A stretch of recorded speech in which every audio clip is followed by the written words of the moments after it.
Hello and welcome everyone to our Saturday stream. This is Fantasy Grounds Unity map and image creation, and I'm Josh. I hope everyone's doing well, enjoying the new release of the sidebar changes as well as some of the other updates that have kind of gone through. And I hope everyone's having a great week. We're actually getting the first decent snowfall of the year. That's exciting.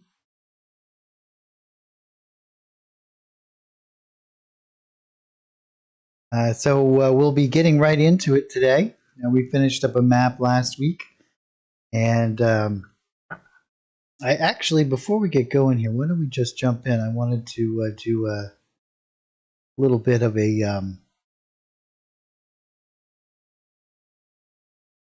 look at the reference manual build.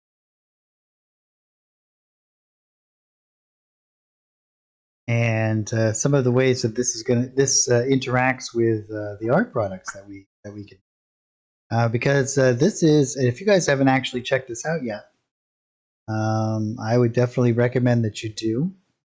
You go into your modules, and it's right down here, the builder, and this is a really cool feature that Dominic put together, and will allow you to create all of your own reference manuals right inside of Fantasy Grounds. It's an amazing tool here, and the way that it kind of interacts here, we have chapters, subchapters, and pages, and we can create new ones along the way here. So if we were to name this first chapter, and this can be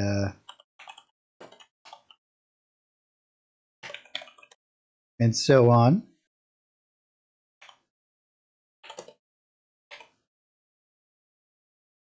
And we have a whole bunch of different tools in through here as well, so that we can create a new chapter down here. We can create new pages as we kind of progress here. And we can also reorganize them any way that we wish. And once we get everything kind of put together here, we can actually collapse this down and navigate through like you would in any other scenario. So you can actually use this in addition to or in replace of our story templates. So it's a really great tool. And we can open this up at any time. We can also make a little pop-out of all of the different content that we create. If we jump into like our first page here, you can see that we have text blocks, header blocks, and so on. So if I were to create a new header block here, we could type in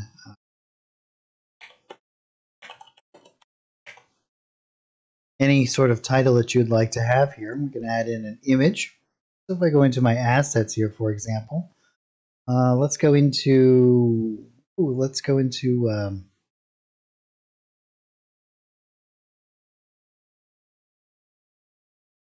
let's say, for example, we were going to grab a map from inside of here. We'll grab this first floor and drop it right in there. You can see that it'll instantly kind of populate here. We could create now text if we wanted to talk about any sort of interaction that we have. So we could add in. Is it quiet? I don't think it should be. From my end, let me just double check some stuff. Oh, no problem.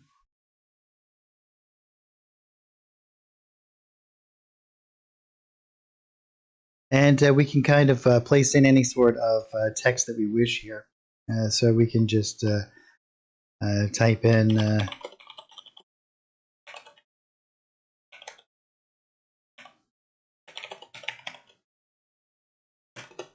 we can also create some cool little elements like this. So we can add in text to the side here. And again, at any time, we can pop this out and create a nice little pop out of all of this content.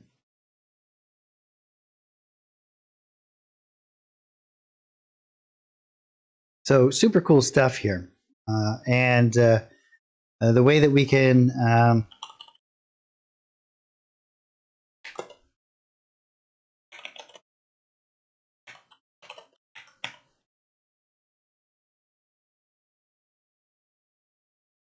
add in all of these different elements. As you can see here, we can open this up at any time and reorganize these things. So this is a really cool, we can even actually put borders around our text, for example. If we click this little button here, say we want to put a nice little border around this text, and maybe something different around that one. So you can visually make everything very appealing, organize lots of things on the side here. One of the first things that I did with it, I actually made like a DM screen, and I put in all the different information that I might need, links to tables and so on. And this supports links to all of the different things. So if we were to create a table,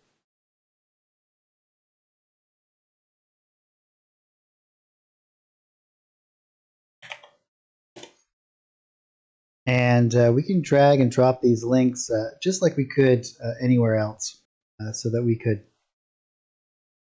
access these at any time. So it really adds a whole new element to the workflow between the content creation and our maps and so on. So really great stuff.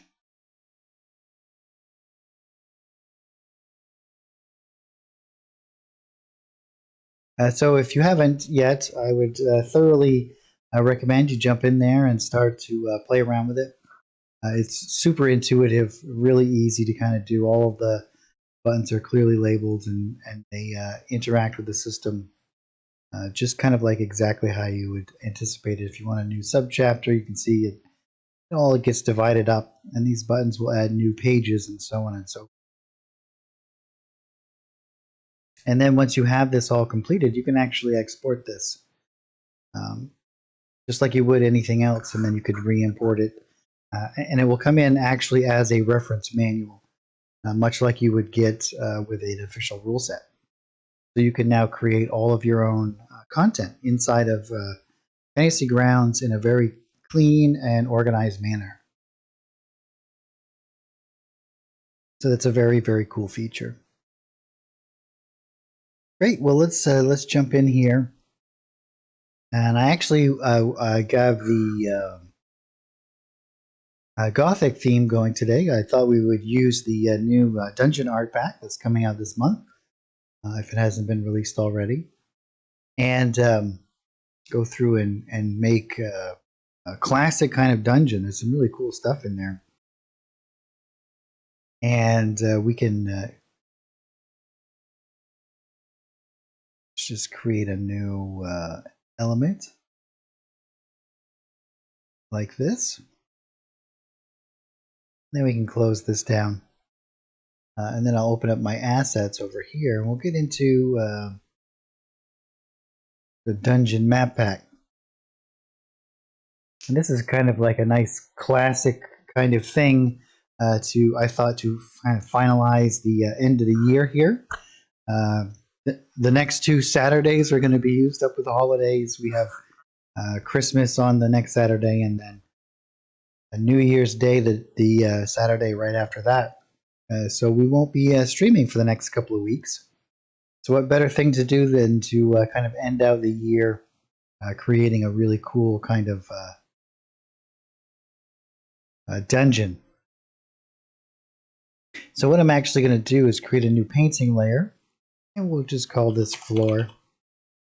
This map pack doesn't have any backgrounds because it's more of an interior location, right? Like there's no major large areas, so everything is divided up into floors. You can certainly, oh yes, very cool. You can certainly use any of these map packs together, but I'll show you how some of these are kind of designed to interact with. There's some neat wall systems that I kind of put together, as well as some interesting kind of doors and whatnot. And I can kind of show you. I did some samples. Let's see here. And you can see here we can kind of create these cool, almost perspective-based interactions here for doorways and so on with these wall systems. My wall got a little wonky there, but you can still do traditional kind of top-down elements, and there's lots of cool kind of stuff that we can throw together and add. Really make it seem like that classic kind of dungeon, right? Like what we would imagine playing Dungeons and Dragons to really be like. So let's get right into this. We'll be using a few of the different floor elements, and I'll be doing a couple of different areas and showing you guys how to set these up. So let's start off with, as I said, a painting layer. I'm going to grab one of these and come right in here.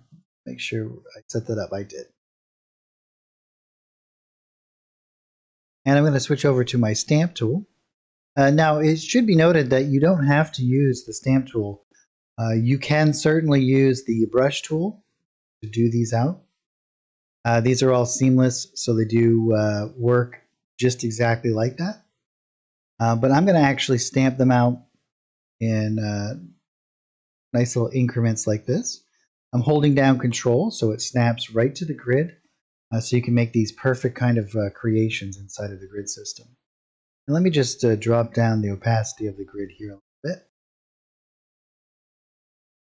And we can switch back over here. And we'll make a couple of different rooms and whatnot.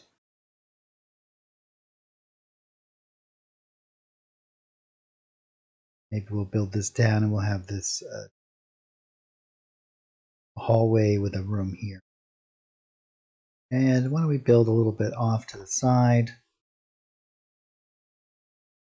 And we can do a nice little element down here. You can see as we start to build this out, it's very similar to when we used to, or at least how I used to do it, with graph paper when I was young, creating my own dungeons.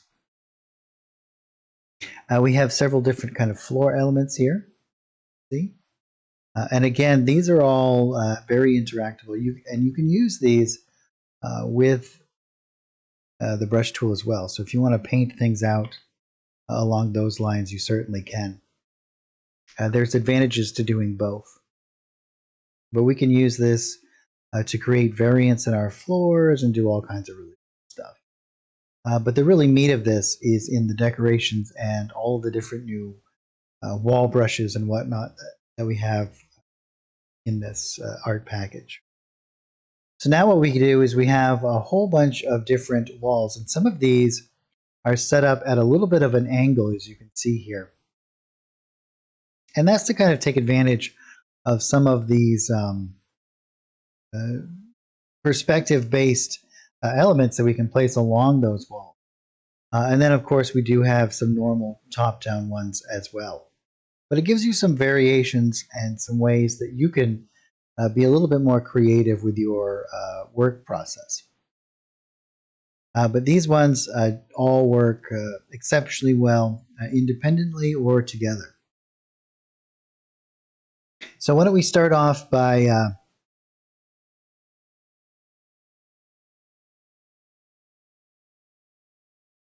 there should be so if you look in your assets here,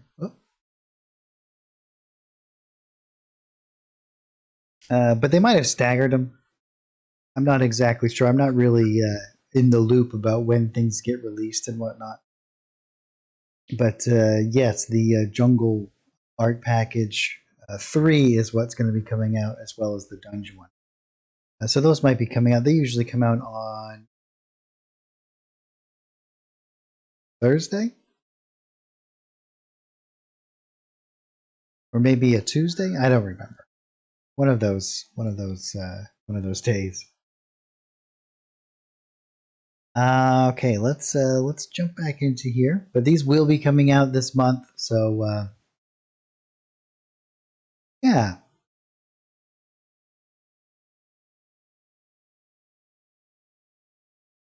So let's get in here. We'll grab one of these brushes. Let's go with a classic straight up top down view first, and then we'll go over and begin to create. Let's see. I'm going to use a stone wall. I don't want to do an angular one. I'm going to do a straight top-down view one like this one.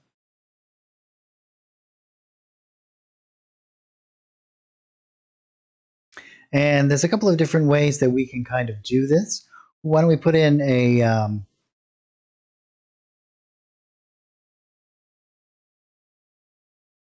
well, we could put in maybe we'll do a secret door over here, and then kind of build this out.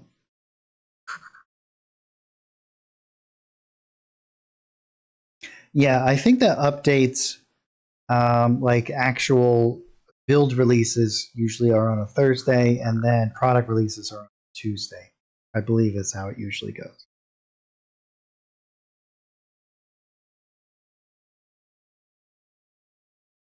So what I'm going to actually do is we'll make a movable element right here. And then we'll do like a little secret area over in here. We'll build this up and make a really cool little space here. And the way that I'm going to do it is I'm actually going to build the entire exterior, and then we'll create another piece that kind of sits here. But we'll do it independently so that we can actually hide it when it's discovered or opened or whatever we want. So the best way to do this so that we can connect it and make it a solid kind of creation is I'm going to start in the middle of an empty area here. I'm going to hold down Control with my line tool selected. And I'm going to start to build out. And I'm going to click right on the corners so this overlaps a little bit onto the workspace here. Actually, I'm going to make a new layer first. And call this walls. And then we're going to restart this. And the reason why you want to start in the middle here is once we get back, it'll make it very easy for us to connect to it. If I start on a corner, it's much more difficult. And I'm still holding down Control, snapping to all of these little elements here.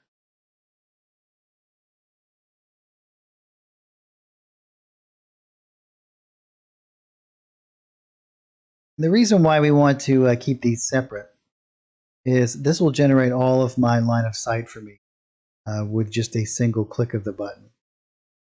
And so now what I'm going to do is I'm just going to hold down, I'm going to click once out through here. And then I'm going to hold down Shift and double click, and that'll connect it perfectly for me. Make it all one unit.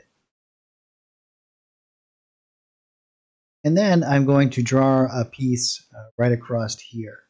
So again, I'm going to hold down Control. Let's make another layer, and we'll call this one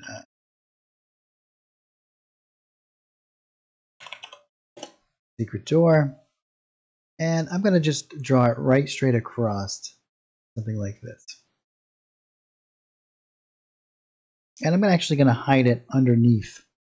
No, actually not. Let's put it on top so that it kind of blends in, so it's not a giveaway. It's going to look like just like any other part of the wall, as you can see there.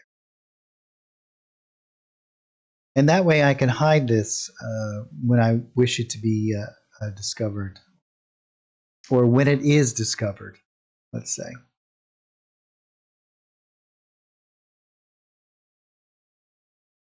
Great. Now with all of this done, you can see that we've already created, excuse me, a nice little workspace in here.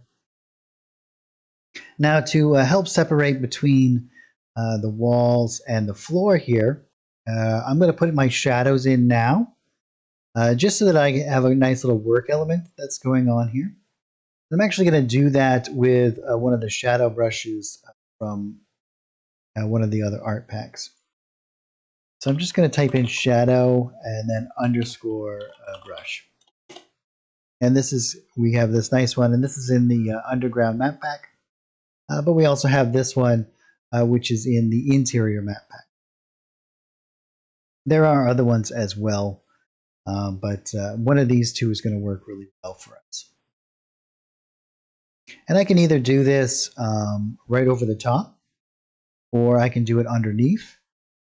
We could even do this one, but this one I think is going to work better for us. I think I'm going to do it over the top here. I'm just going to create another painting layer. and we'll call this one shadow. And I'm going to follow the same kind of pattern that I did before. And I'm just going to, and the only reason I'm doing this at this moment is so that I have a little bit, as I said, separation. So as I'm working, I don't get too lost. There's other ways that we could go about doing this as well. And I can show you a really quick way that we can generate it with the other ones. But I'm going to show you all kinds of different cool ways that we can kind of interact with the system. So again, I can start off and I can do it just like this. I'm going to do this in full opacity. And then what I'll do is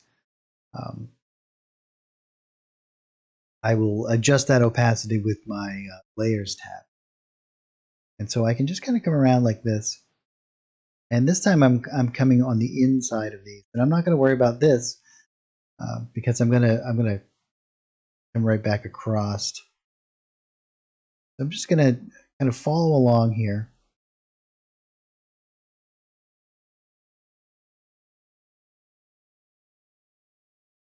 And I'll show you a couple of different ways that I was about half of one off there. And then I can bring this right across like this. And I'm going to do the same on this side. And you can see by having it in the middle there, I can snap right to that grid and have a perfect kind of connection very easily. And I'm actually going to do the same on.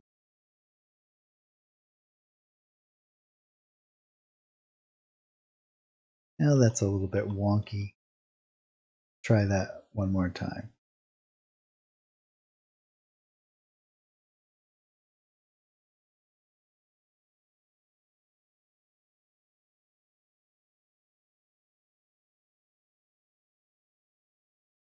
Much better. And now what I can do is, as I said, I can switch over to my layers tab, and then I can just lower down that opacity, whatever is going to work for me. See, we can just create these nice little shadows coming off.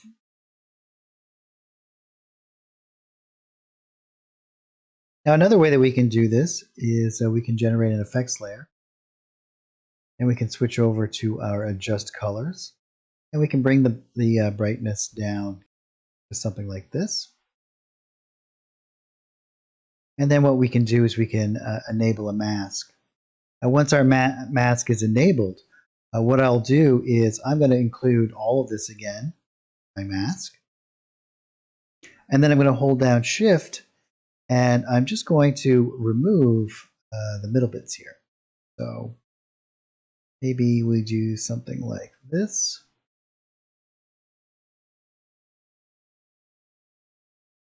And then I'll just do this middle section here.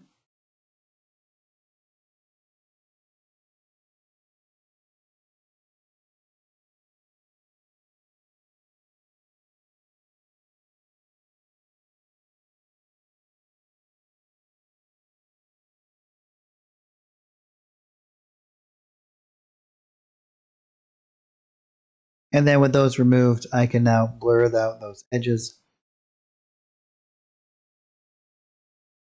And as you can see, we can create a nice little shadow from there. These two together are a little bit overpowering, as you can see. And this is much too dark. We can kind of back that off. So both of these would work really well independently or together.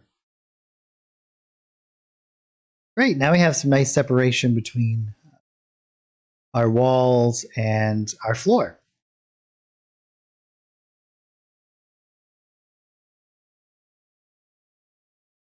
So what kind of rooms do you think that we should make here? I'm going to go back into the dungeon art package. And now I'm going to jump into the decorations here. And I'm going to create a new painting layer. And I'm just going to call it decor. And we can start to build up some of these areas. We might want to go back and readjust some of these shadows, add some additional shadow content. as we progress. And I'm actually going to lower down the opacity of that a little bit more, as you can see. You can see how kind of cool that looks. I really like it. Now, there's all of the different elements that you might want in here, not only for creating like dungeons, but crypts and the like. And so there's lots of cool stuff that we can kind of interact with to create these environments. But let's make like the classic kind of thing. Maybe what we'll do is we'll do like a secret chamber over here, and then we'll have like a typical kind of environment that you might in a dungeon. I don't know what a typical environment might be, but let's try it out. We have maybe like an altar.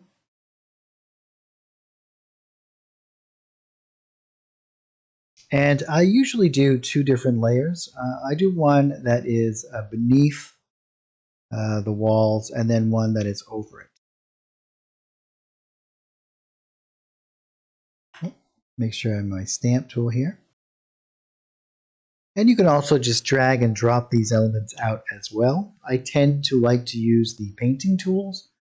They just feel a little bit more natural for me.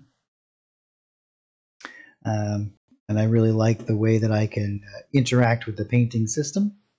But you feel free to do whatever you like and interact with it in the way that suits you best. Oh yeah, so why don't we make this why don't we make this place kind of like a crypt? What do you think? We could do um, kind of like maybe a necromancer's lair or something.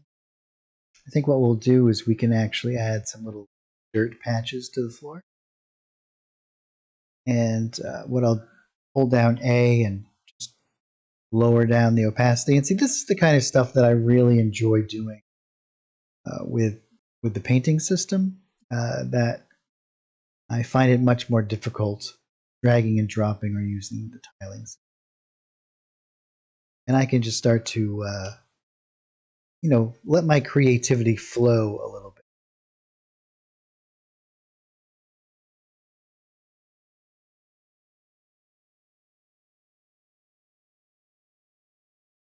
And I'll grab something like this. And again, I'm going to hold down A and just kind of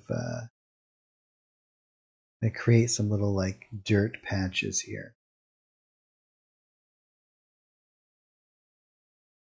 Because we're doing this underneath our shadowed areas, it'll work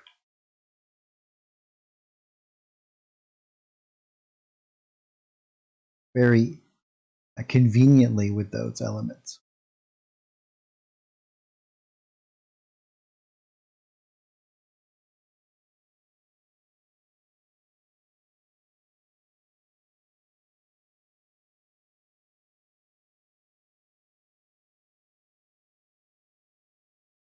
We have some like cool chain elements and whatnot that you can put along the walls.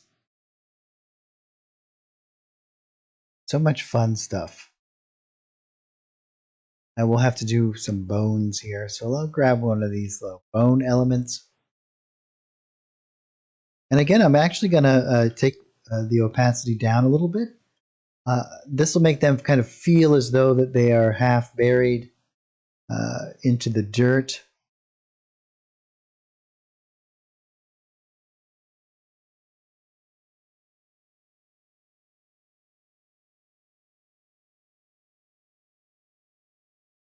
We'll do some on this side.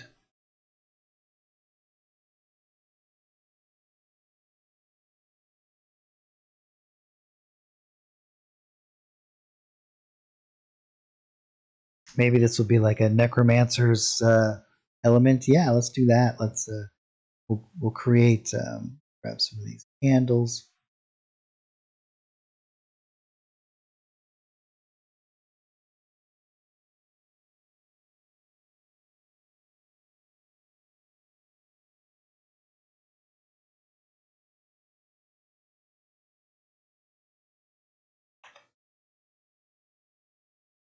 Yeah, that's a little bit too much, don't you think?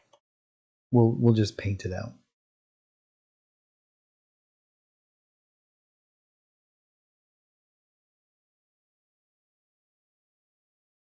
Or maybe we should make the candles red.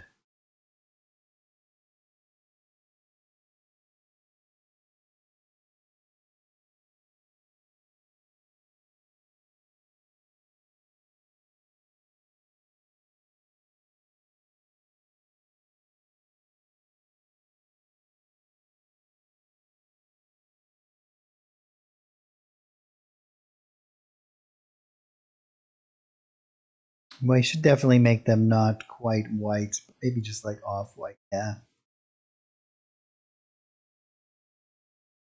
I'm actually going to grab the hexadecimal code.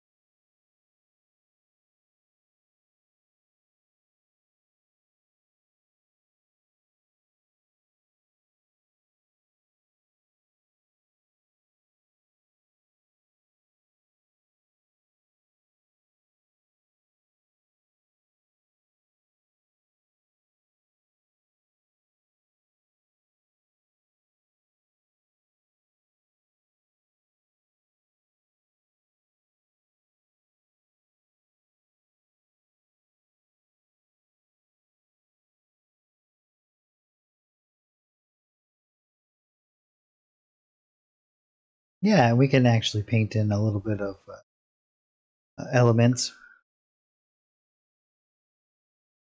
Let's take, I think that we have some skulls here.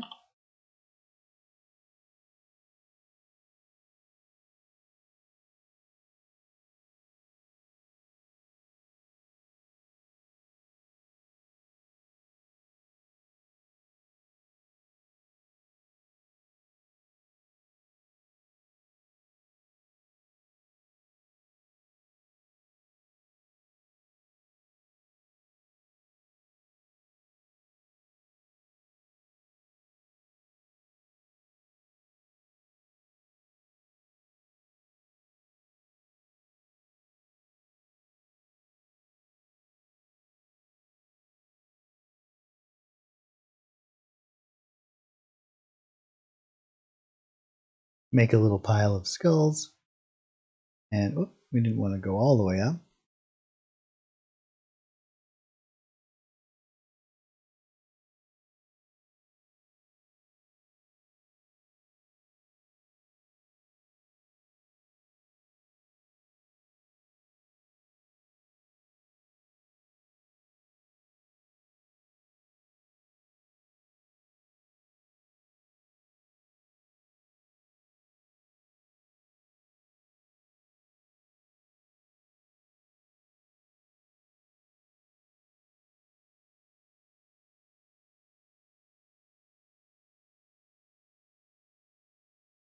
And let's do some columns in this room.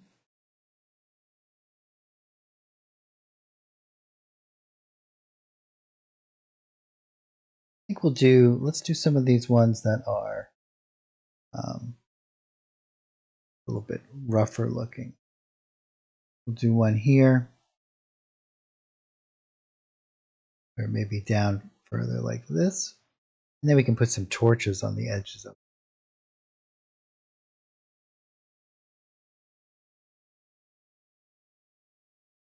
I think what I'll do is I'll grab this one.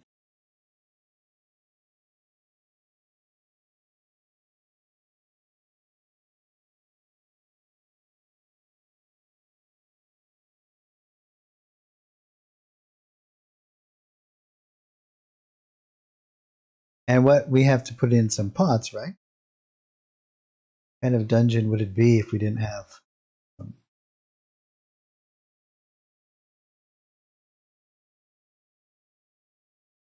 Classic, like Elder Scrolls style. You have some feature requests. Oh, welcome, Landrast. What would those be?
Let's see, you would like the ability to hide the chat, dice, and perhaps even the toolbar on the right.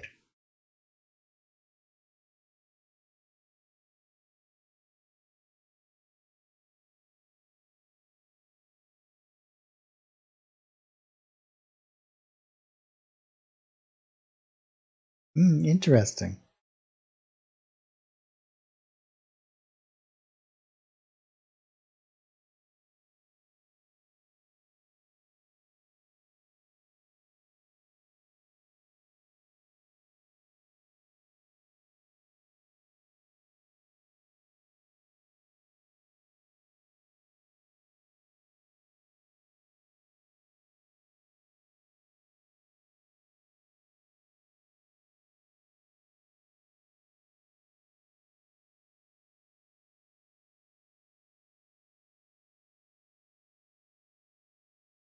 Oh, yes.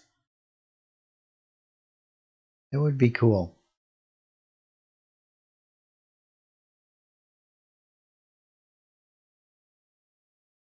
Yeah, like adding a reference to a folder, the hotbar, where you could just like grab it and drag it down there to open it up immediately. I'm going to go back down here and I'm going to grab that dirt again.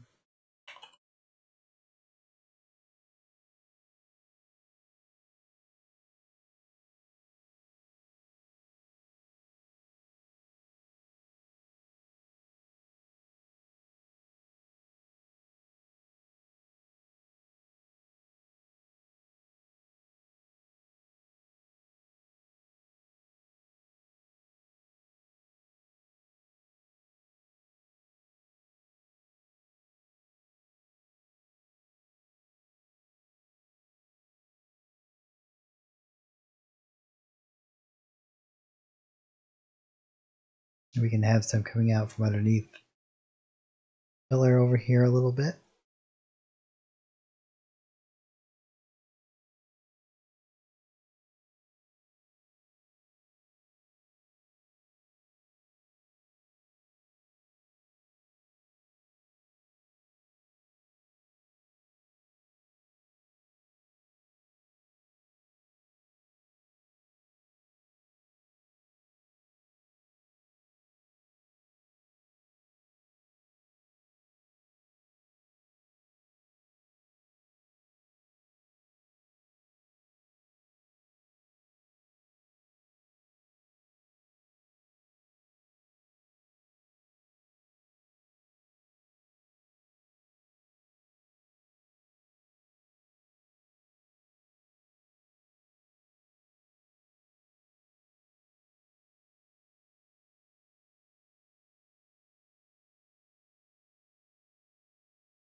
What do you think? We should be on this side or maybe on the inside? here.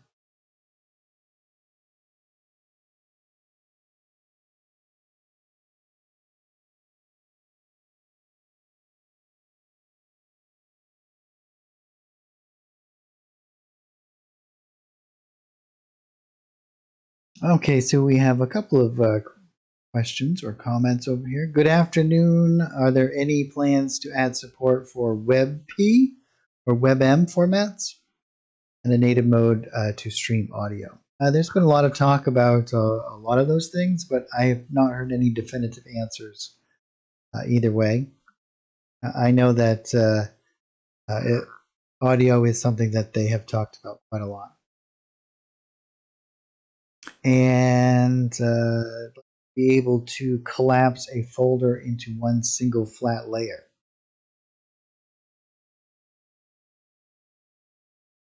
Oh, you mean over on this side?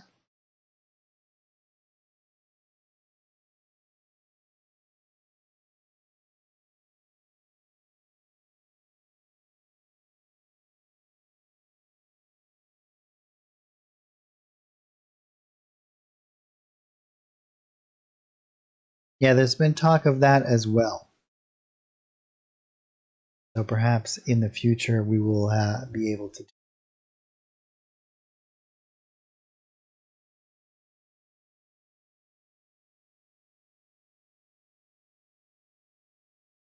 And I think what I'm actually going to do is let's go into our interior art pack. I think the second one here.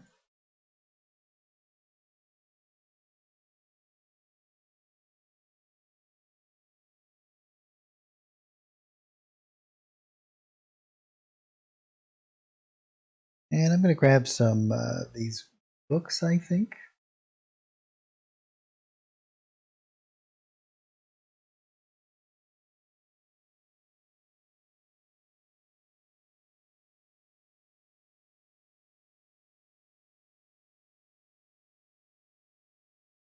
That out a little bit.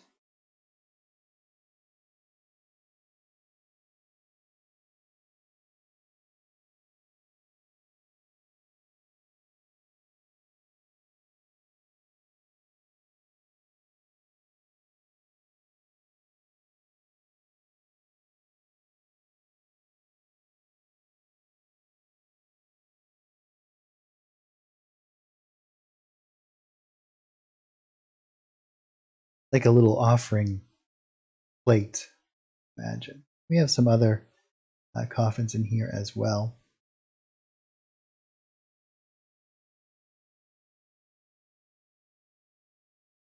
Maybe we could add a little gem into the mix.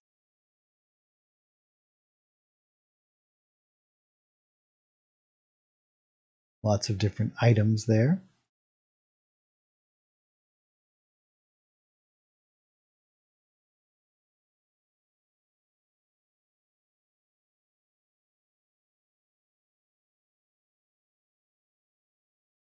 And let's see what else that we have. Incidental items.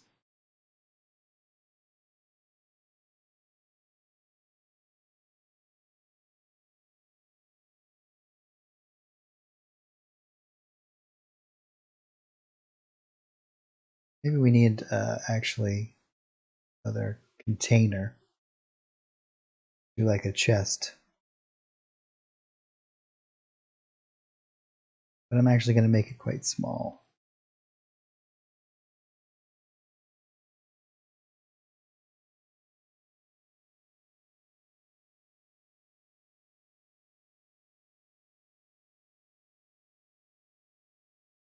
And we can grab a couple of these bottles.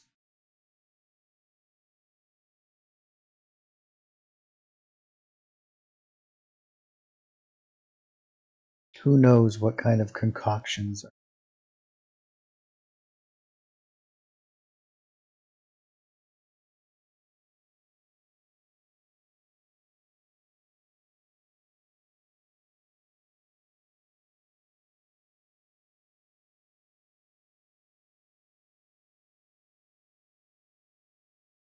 So let's actually add in a couple of.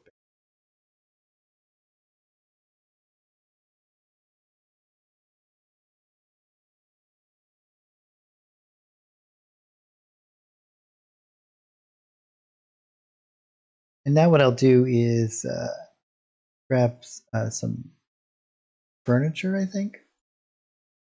Perhaps we'll do a table or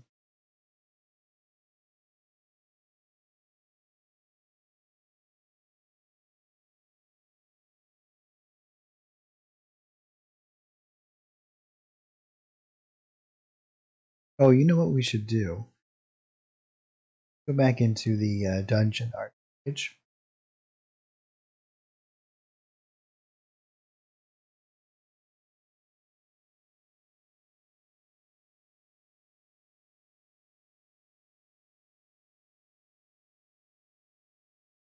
I'm going to do some chains. And we'll create a new painting layer. We'll do it above the shadows here. I'm going to do like some chains that are kind of like hanging across here.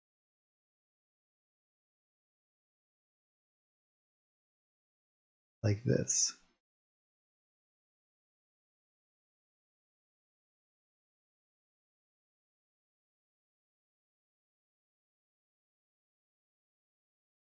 And then what I'm actually going to do is we go into this here. I'm going to darken these up a little bit.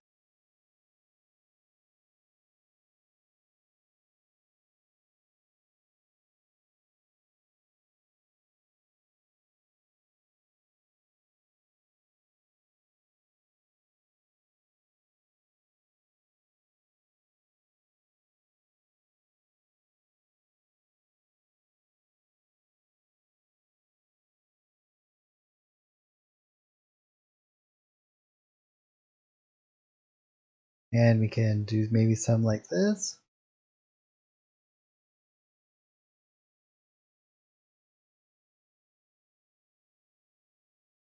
Oh, that one's a little wonky, huh?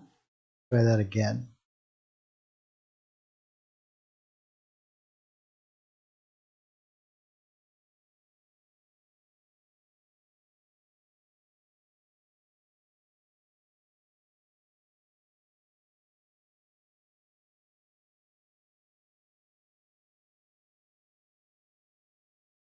And we can do some across here.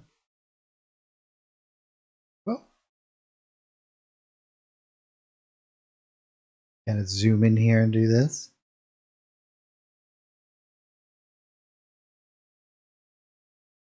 Maybe that's a little bit too, we should do them.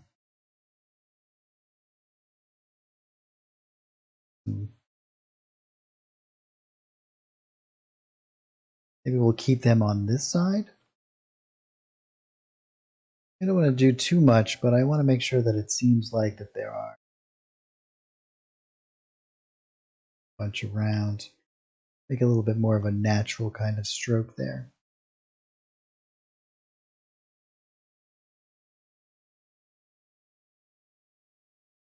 And then we can kind of come in here and maybe do some that are...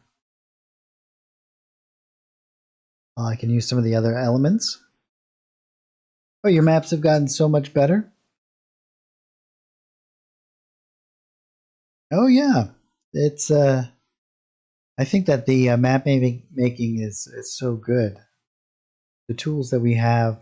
So thanks so much to Carl. He's done a great job. Making maps inside of Fantasy Grounds Unity is so much fun. We'll do a couple of kind of in the entryway here. Maybe what we can do is we can go underneath and we can kind of paint things like hanging from it.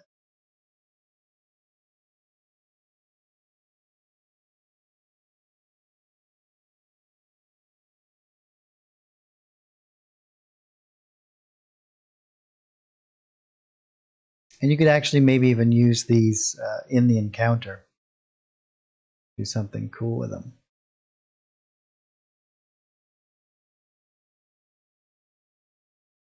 And we can add in some cool light sources from our torches and whatnot.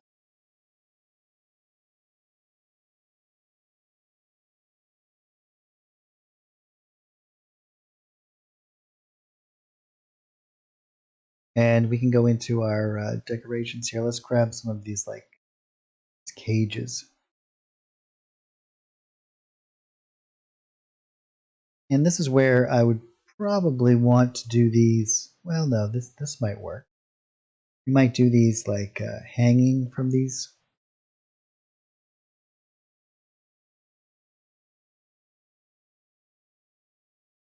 Like one here. Oh, make sure we switch back to our stamp tool.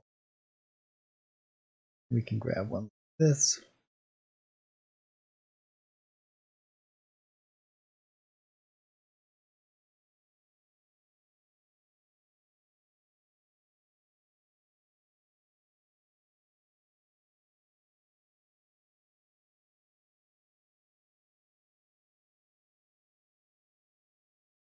And perhaps some fell on the ground.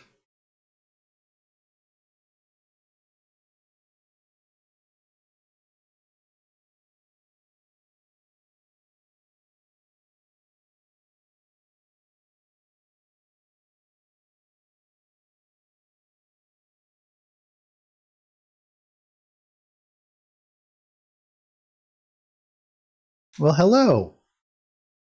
Well, you know, there is a couple of issues with that land rest. Um, One is that you have access to all of the official kind of content and images from products, and if there's an enabled way for you to export those, there could be like copyright issues there.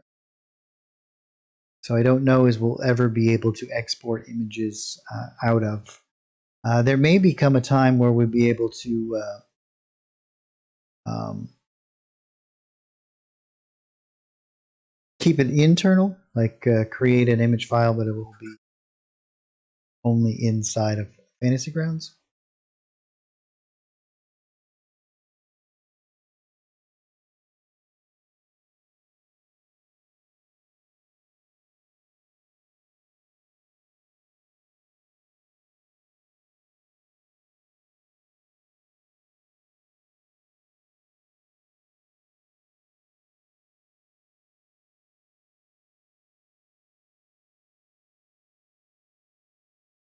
I don't want that one in that layer.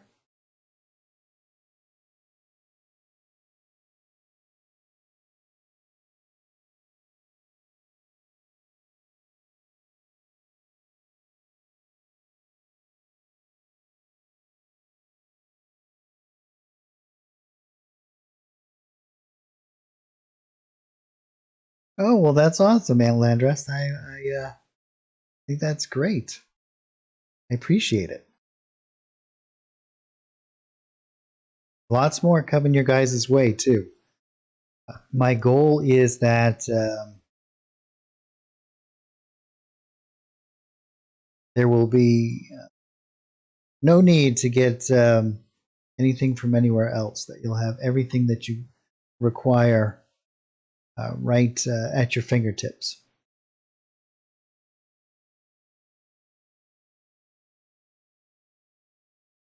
We'll do it this way.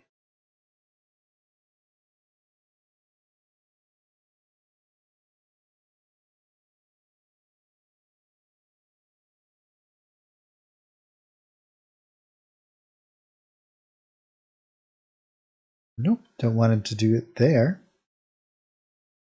This guy down below, like this. Yeah, this is starting to feel like a dungeon if I've ever thought of one. And maybe we'll put some these big things on the wall here.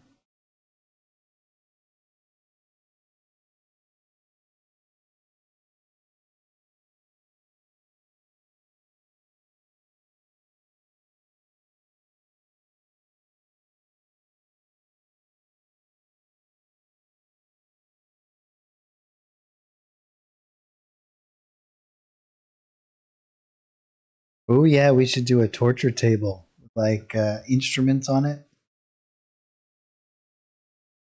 Should we make it really horrific with blood stains and torture elements?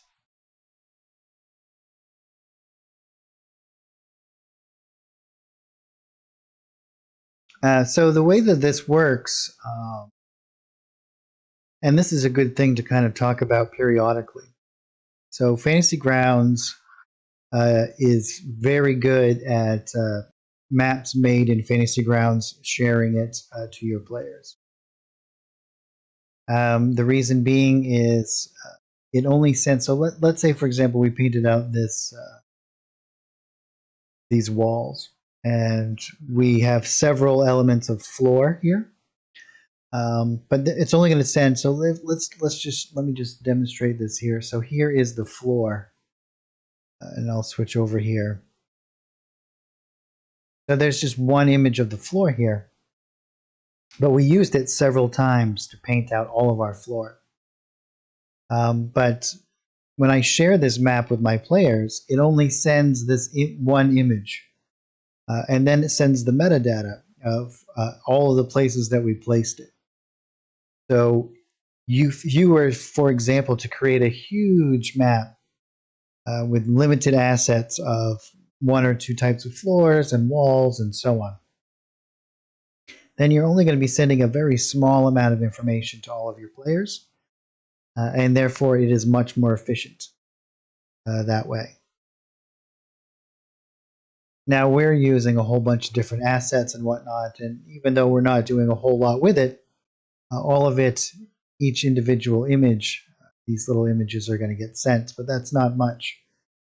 But as I painted out all of this dirt with one or two images, so it's only a very small number of times. It doesn't matter how many times I use the same image, only one image gets sent to my players. So yes, it can be much more efficient to send maps or to create maps inside of Fantasy Ground for play sessions.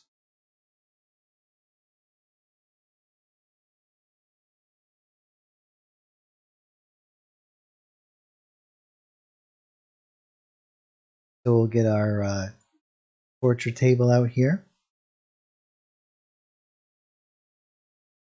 And I'll make it a little bit bigger.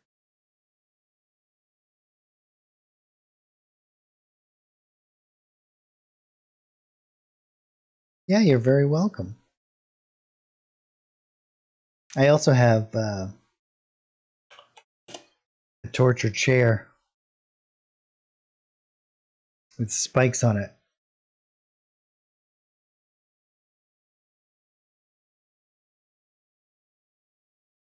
But we'll just use the table for now. And then if we go all the way up, let's see. Get some blood splatters and whatnot.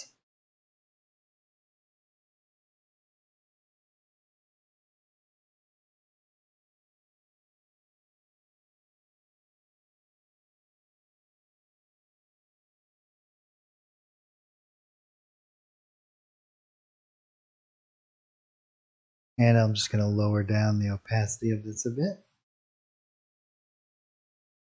We can actually put some on the floor, like this.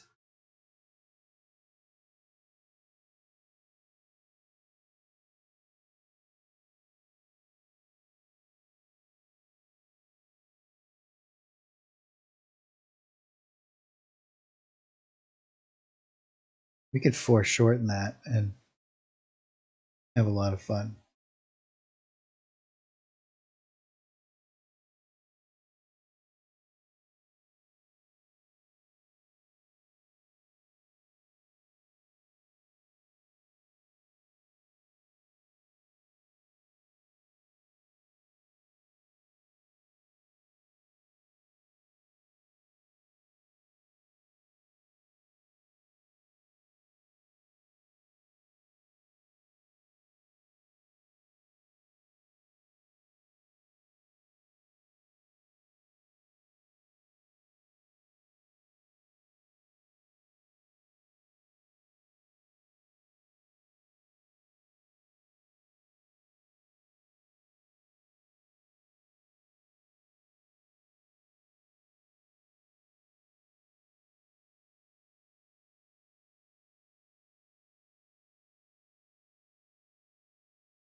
Not currently.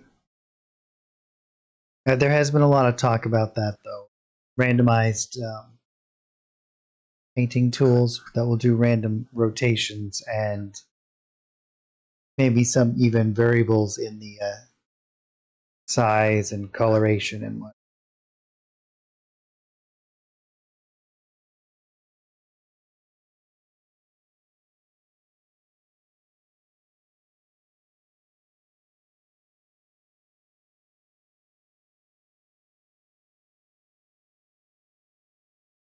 Yeah, like scatter brushes.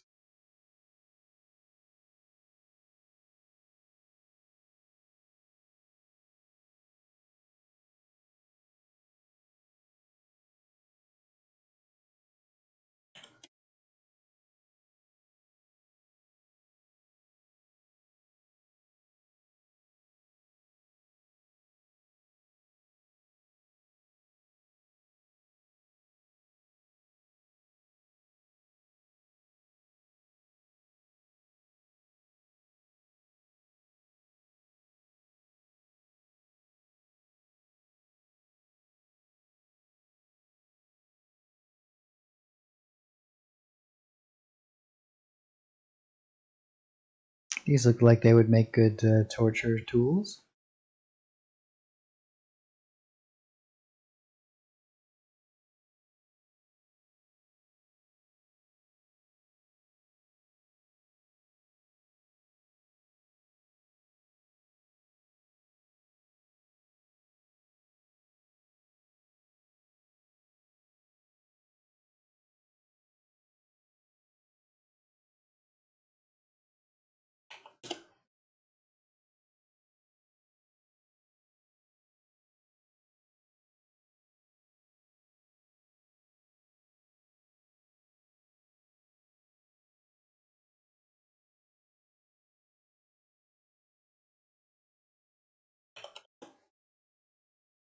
We got to have some tongs, right?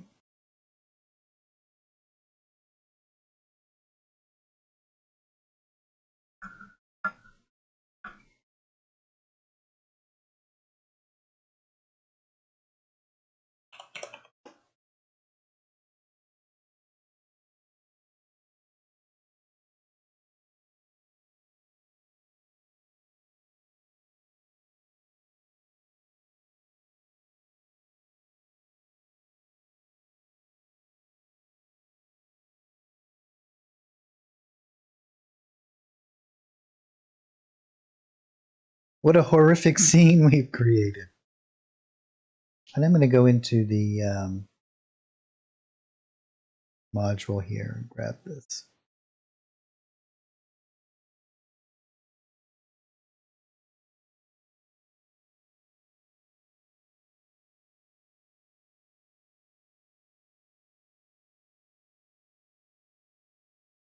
And I'm going to just add in a little bit extra shadows around things. Remember, we already adjusted this, so I don't really have to do too much. I am going to lower down the opacity a little.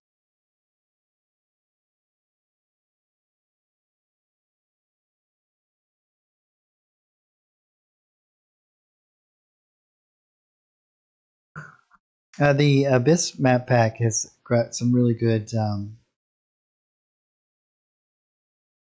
I can show you. Has a lot of great desert likes.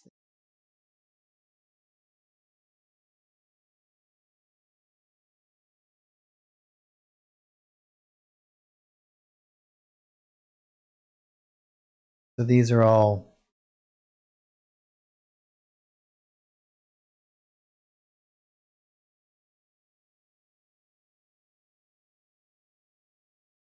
and there's lots of cool kind of decorations for it.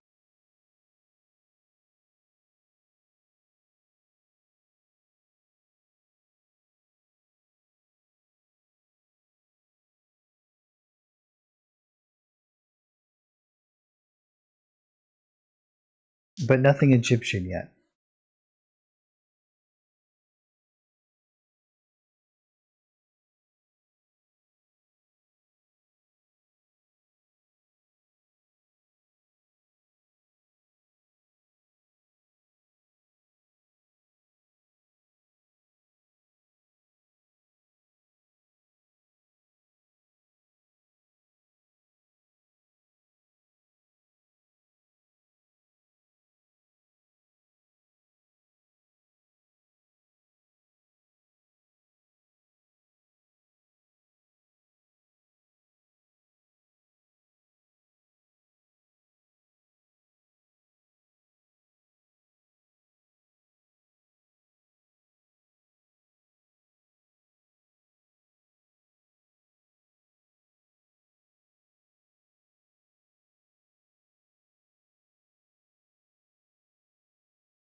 So is everybody all ready for the holidays?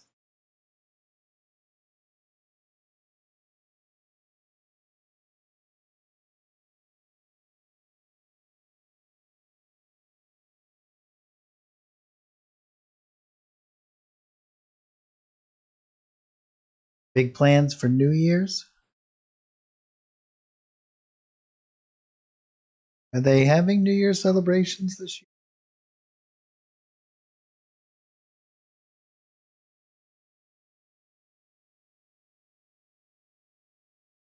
Ooh, rapping, nice.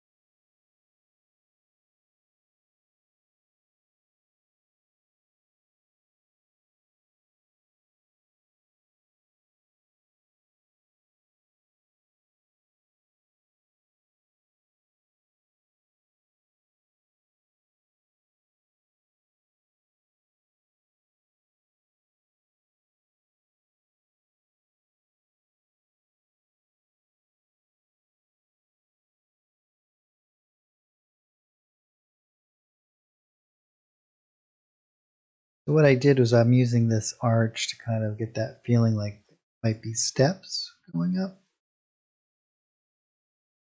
And then I could, you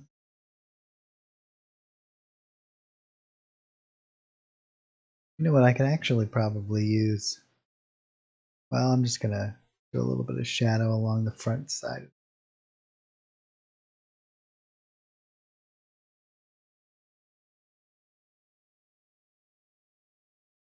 And then we can begin. What should we put in this back room? I'm thinking like coffins.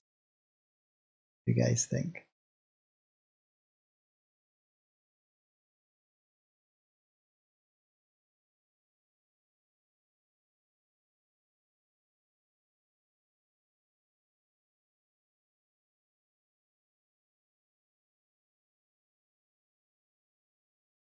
Yeah, I agree, Landrest. I think that's super fun too.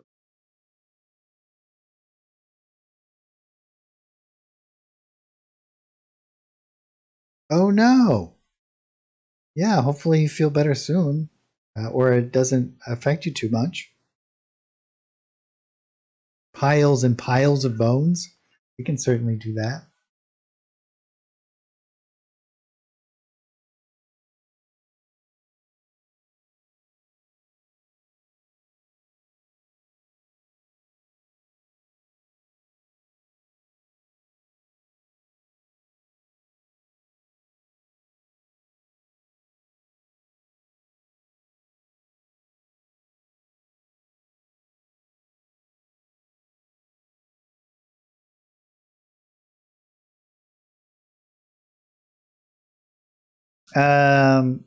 No, there shouldn't be anything wrong with the module. So this is how it kind of interacts.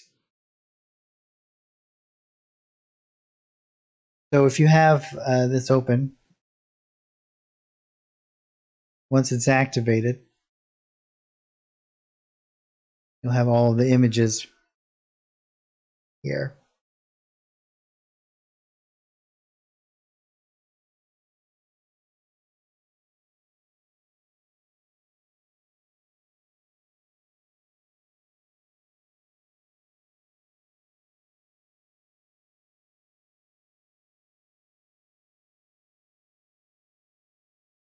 And if you go into your images, it should be listed. You can go up to the drop-down menu and you'll find it.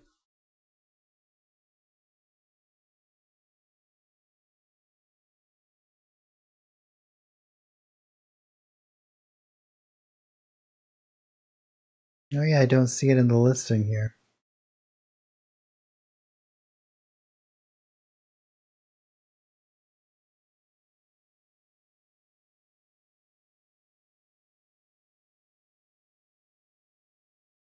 Yeah, I don't see it over there either. Interesting.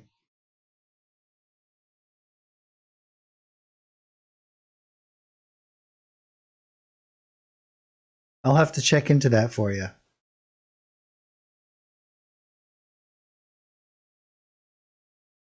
Yeah, that is confusing.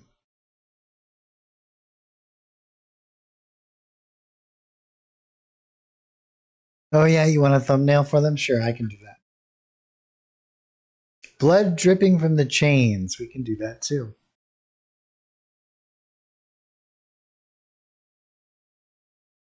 All right, let's grab some of these coffins.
Yeah, a good Iron Maiden, that's right.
Yeah, I think that that is absolutely correct, and that's a it's a good point to make.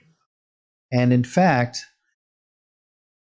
what I will do when I create the map is to make it as accurate to the description as possible. There's two really good ways to go about dealing with that problem because you're absolutely correct. Like we put all these little items here and whatnot, and players will think that it's rather than a conceptual kind of thing, it's an actual thing. They'll be like, "Well, what is that book about? You know, like what are in these jars? I'll take those coins, that kind of thing." Um, so unless you're going to adhere to the map itself,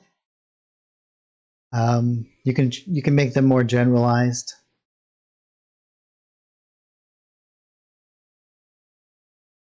But yeah, you're absolutely correct. Players tend to make it take everything very literal rather than just like the feeling of the room.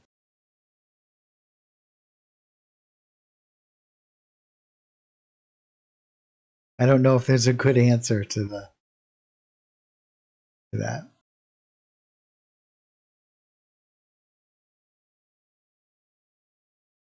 Yeah, of course, it depends on player. For certain.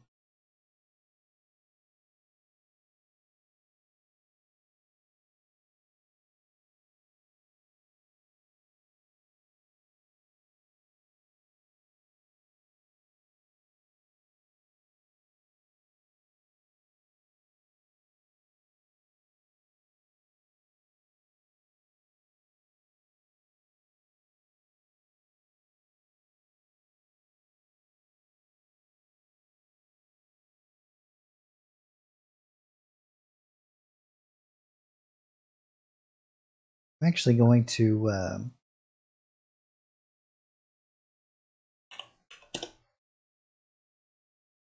going to grab some snow elements, and I'm going to use it as like ash inside.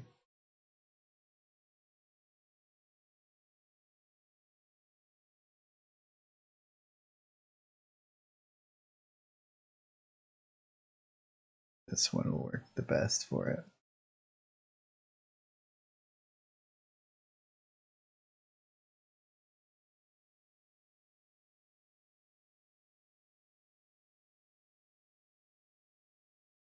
Yep, that's true.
Alrighty, there's a nice little area there in that dungeon. It's 4:30, and I'm just going to take a really quick break. I'm going to grab some water and freshen up my coffee, and then I'll be right back. So if you guys want to hang out just for a moment, and then we're going to build some other stuff. I'm going to show you guys some of the other wall elements and how we can kind of make a little bit more of a perspective view on our maps as well, and build up a couple of different wall layers. So hang out, and I will be right back.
All right, and we're back.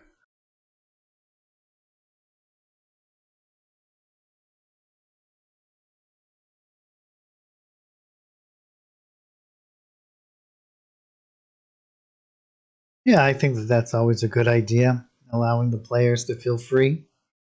Do you guys ever feel like, though, that if your players have too much freedom, that it kind of stunts them, like they don't know what to do? Have you ever ran into that problem?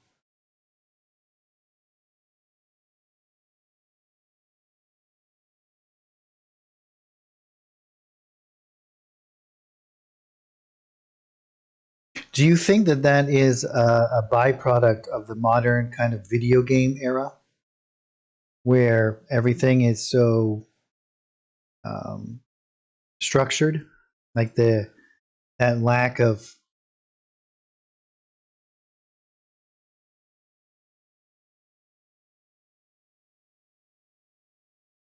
total freedom?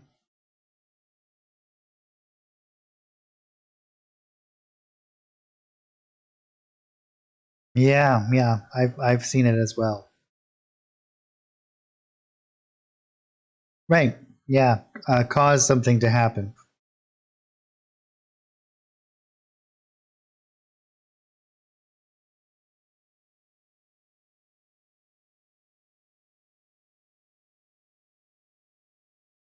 So really, the crutch of it all is you want the illusion of freedom. You want to make it feel like that the players have chosen a particular path, even though you've nudged them along the way. It's an interesting kind of balancing act.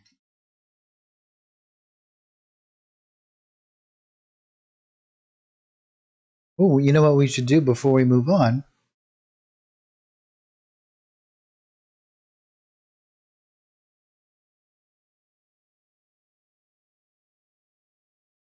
is we should set up all of our mood in here with lighting and so on. So let's jump over to our wall here. And I'm going to generate all of my line of sight. You can see you just pop that right in there. And then I'm also going to, and I'm going to use the same exact layer. We're going to go over to the toggleable wall.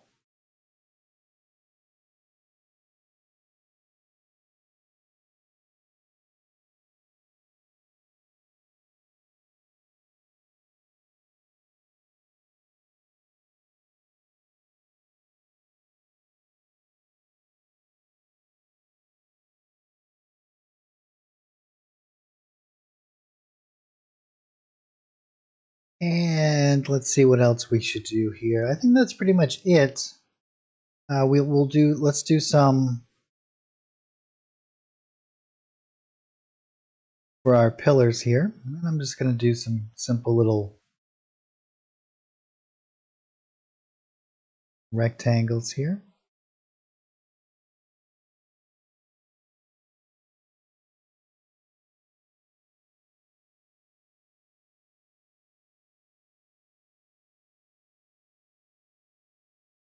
I also think that a lot of times players are afraid to do something wrong or to make a mistake.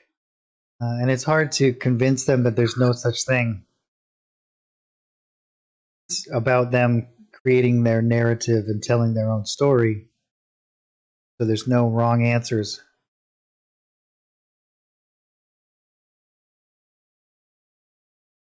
Not always, but I have seen that before as well.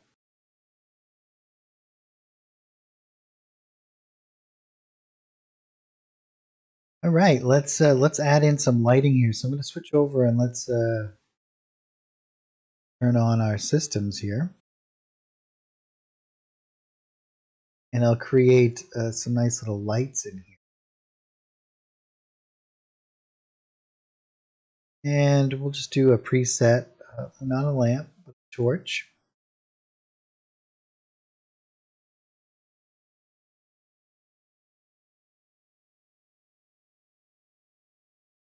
Oh yeah, that's already so cool, isn't it? And then maybe what we'll do is I'm going to actually do a smaller version of a candle. So I'm actually going to put that down to 0 and this down to 1.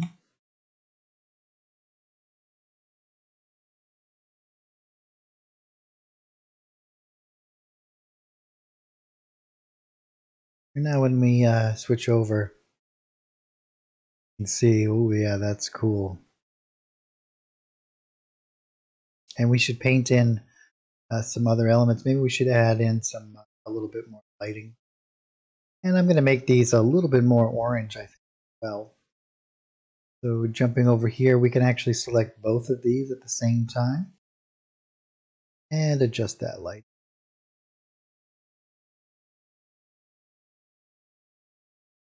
I just want to make sure that I have these selected and not these.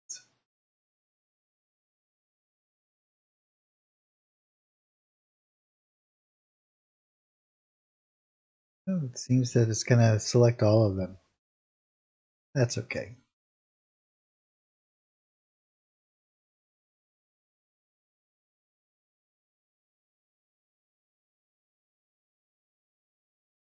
Oh yes, we'll add some flame here in a moment.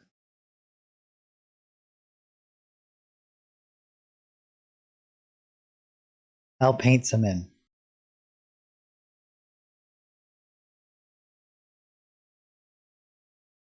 Absolutely, Landrest. I'll certainly take some of your ideas and pass them along. Or all of them, I'll pass along.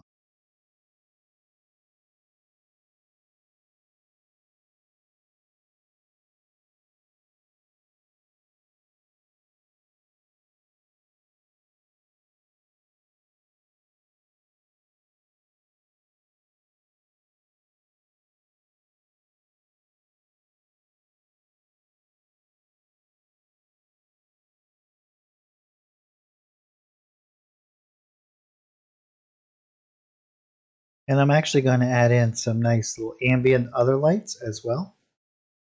I always like to add in ambient lighting to help set the mood. I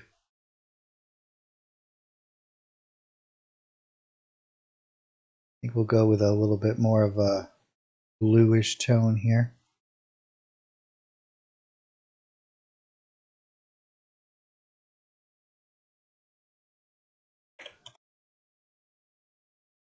No flicker.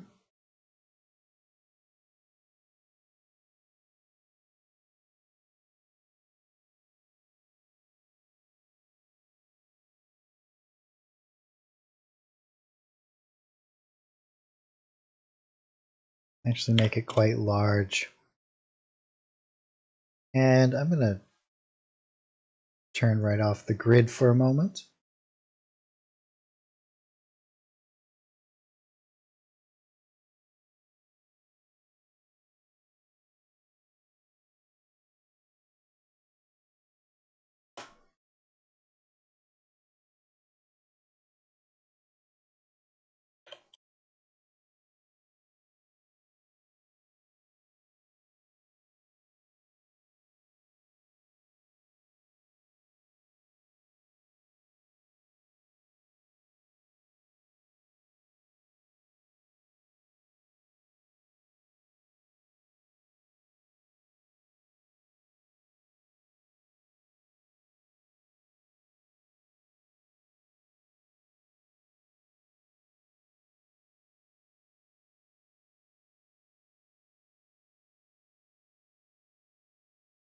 I'll grab that code.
Okay. Something like this.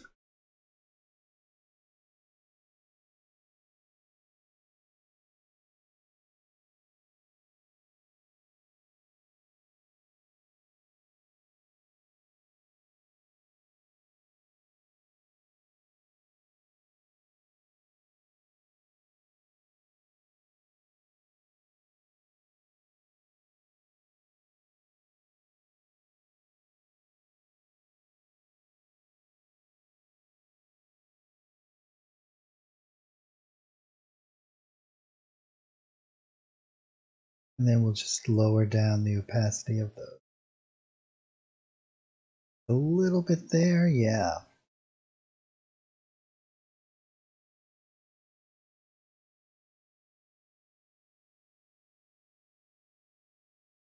I have two colors where? You mean the kind of bluish light and out here? Or do you mean like the way that this looks a little bit green and then orangey around it? It is because that this is additive up here. And as these lights combine, they're adding to the actual elements underneath.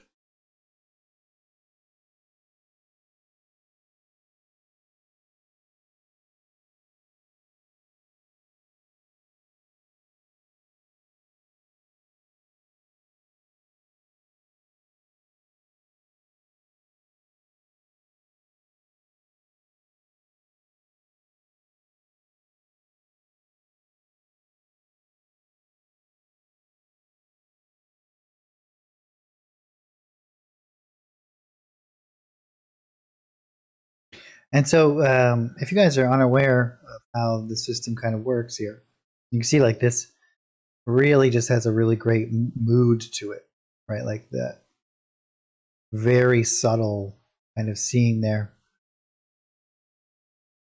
And what you actually can get is the way that the system interacts is that the opacity of it, how much lighting is present, will determine whether or not you can see or reveal enemies.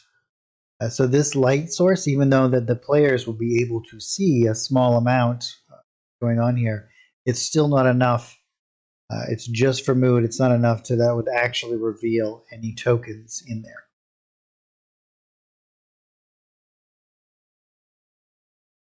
The players would still have to have their own light sources in order to do.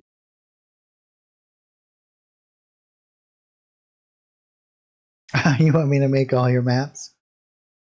Well, if you show up every Saturday and give me good suggestions, or not even good ones, I mean, whatever your suggestions are, I'm sure that they're great. I didn't mean that there's like a bar, like, oh, that's not good enough. But if you give me suggestions, I will certainly make the maps. And all the maps that we make, I put up on the Forge. So you'll have access to them. So inadvertently there, in a roundabout kind of way, your Christmas wish is granted. Yeah, so that's very cool. I really like this.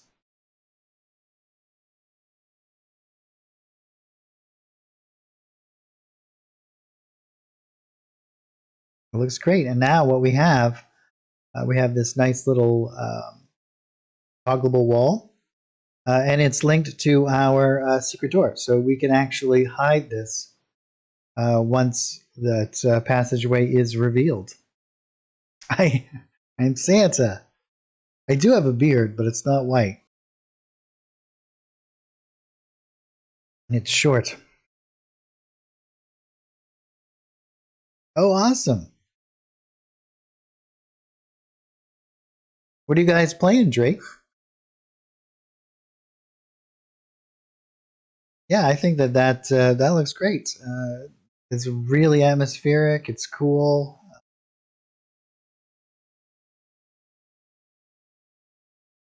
I feel as though the art packs just keep getting better and better in the way that they interact with the system. I think that is a very cool environment. Ooh, Lost Mines.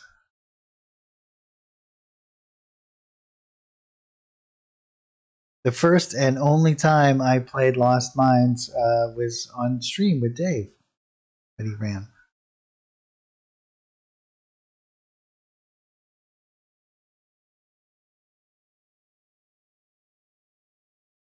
I'm not exactly sure what the threshold is as far as like the opacity or the darkness of the light.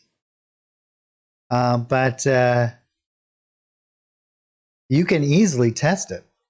So all you need to do is have an NPC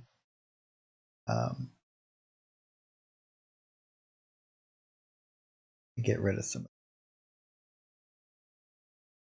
It's always good to test out your lighting beforehand anyways. Let's grab our little buddy. Actually, let's put him on the inside here. And then we can grab our goblin friend.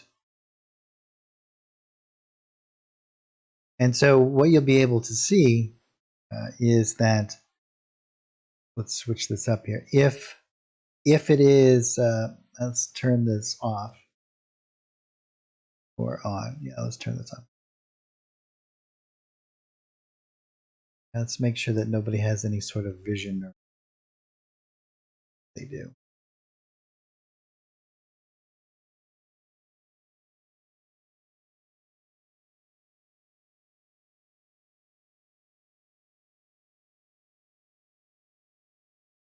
Zero of 0 and 0.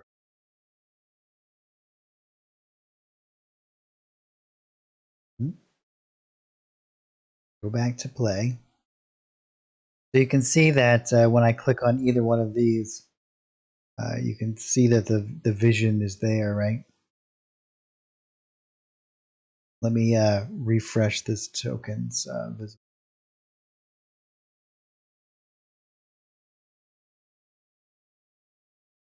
So all I have to do is to go into the lighting here.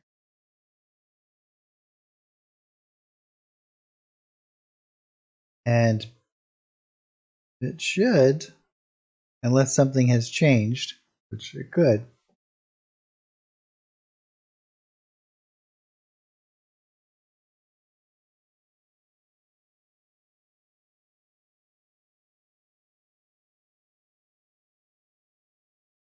But it could have changed.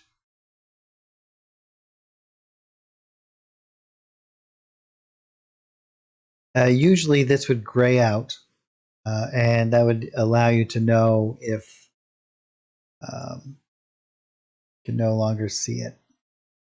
But it seems to not be cooperating with me. You can see how that grayed out. This one seems to still be present.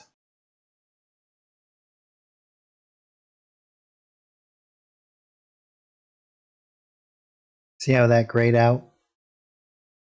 I wonder if I have some sort of thing on Bob here. Nope.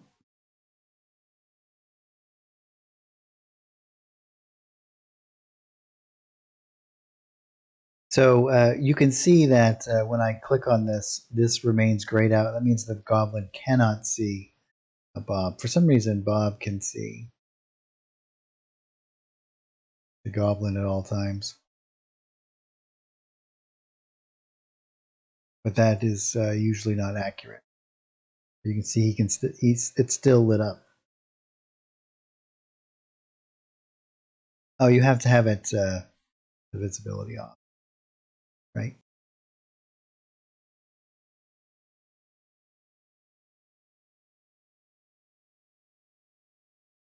No, you should have to have it on. Bob is a god, that's what it is.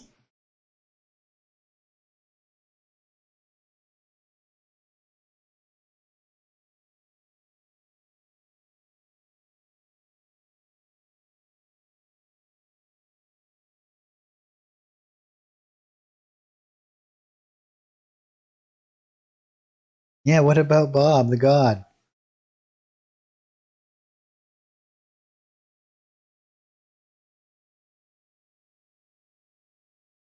Yeah. The lighting system is all completely tied into the combat system. So even with a small amount of light, the player should not be able to see. Right? You can have something in the shadow. So, for example, let's grab these guys, move them over here into this area. So just as like the line of sight block, right? As you can see now, it's grayed out. This is how it should be in the lighting system as well. As you can see, there's no light here. So here it's working appropriately. I'll have to adjust this to make sure. But you can see that even though that this guy is here and it is turned on, Bob can't see him, but he can see Bob. So you can have something hiding in the shadows, and it won't be able to be seen. But this might have been adjusted to a much lower level. So perhaps if I come here, well, let's see. I'll grab these and we'll drop these down quite low, and we'll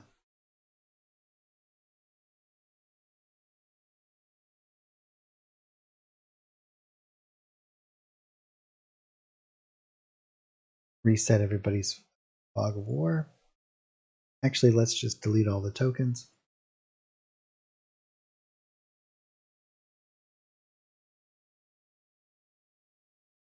Let's go back into the lighting area. A little bit brighter.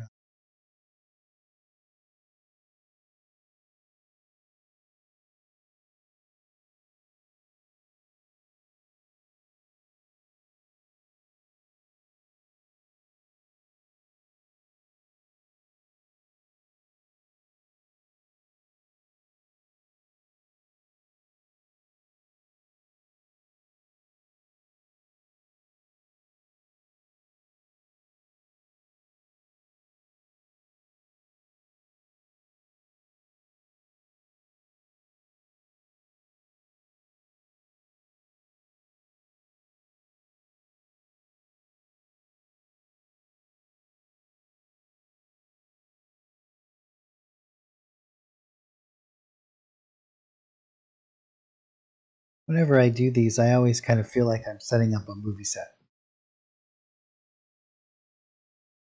Oh, take care. Thanks for joining us.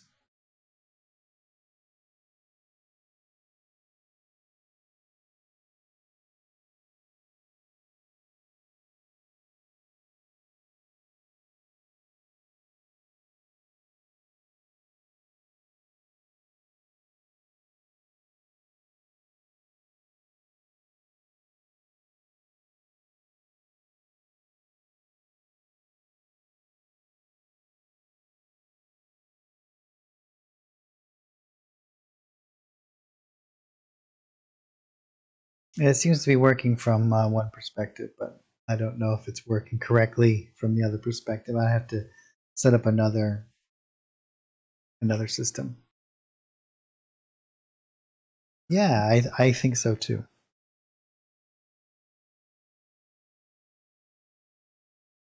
All right, let's move this off.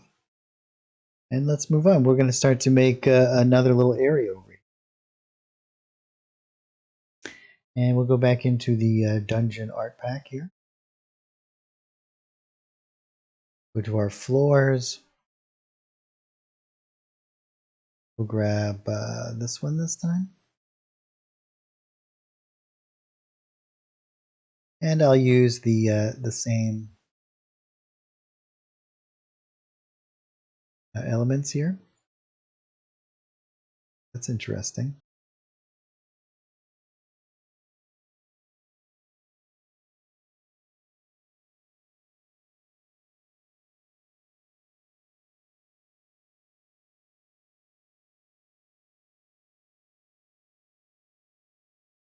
That down and open it back up again.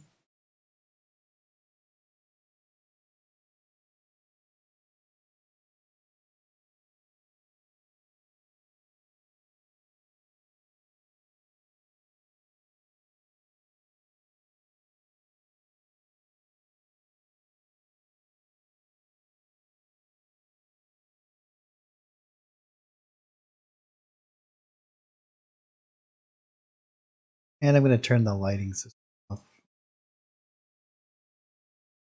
for the moment.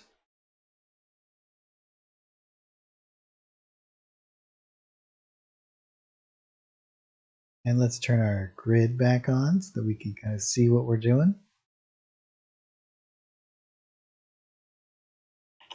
And maybe we'll get this right here in a minute.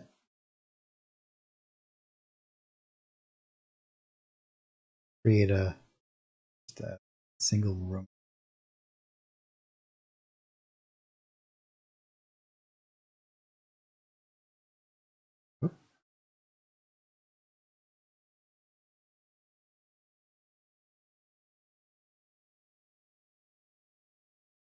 What I'm actually going to do is we'll go into our brushes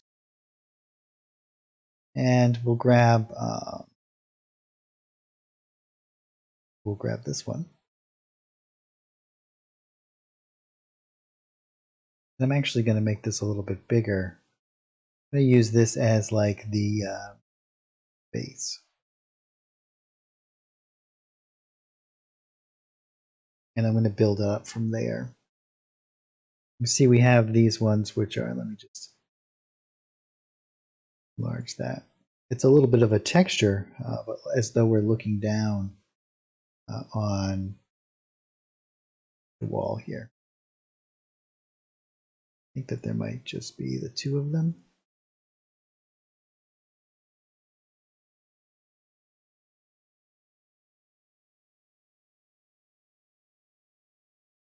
So we'll grab one of these.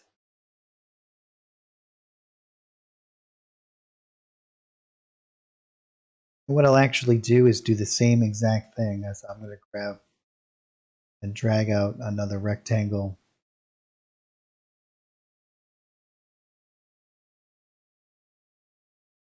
You can see we have this this nice little texture. It seems to be going the wrong direction though, so I'm just going to flip it.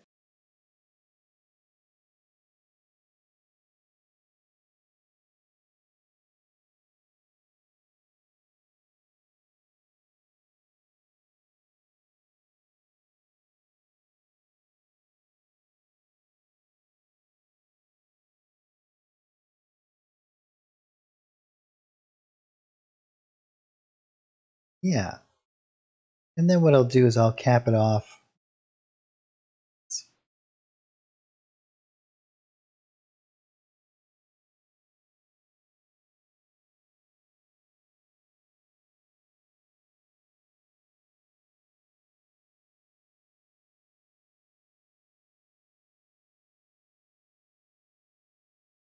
I think we'll go the other direction with that as well. And I'll go on the outside of it more.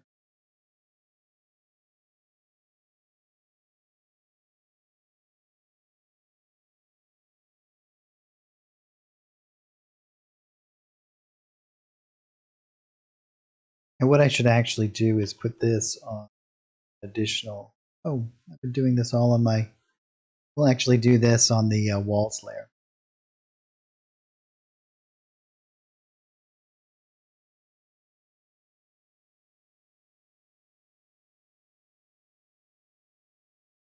Yeah, something like that.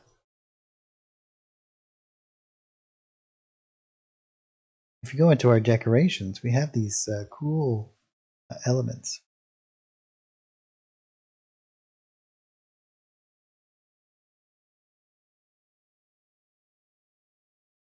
Where if I come into this area down like this,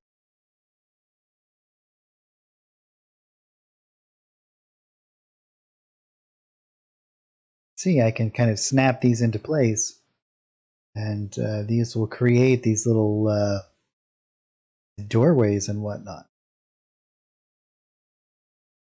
And what we can actually do is if we turn this aspect lock ratio off, we can, depending on the size of the area that we're working.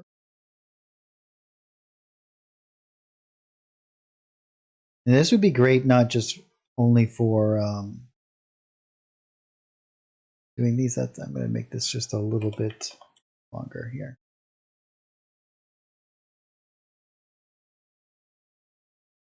But you could also do this for like fireplaces. And we have some nice rounded ones as well.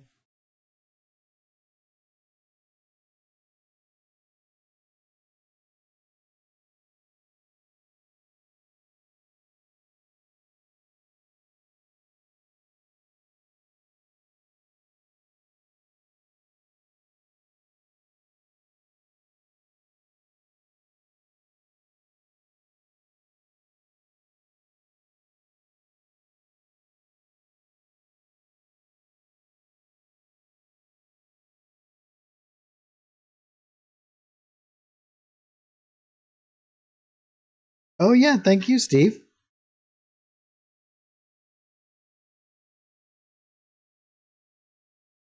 And see how cool that is? That just really adds like a really neat, reminds me of like the old Zelda game. I think it's super fun.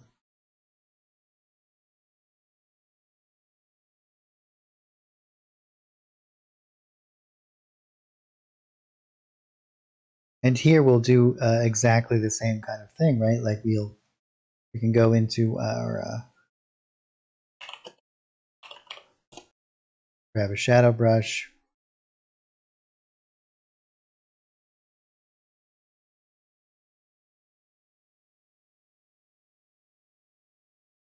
And I think what I'll actually do is make this wider because we have a lot more space to work with.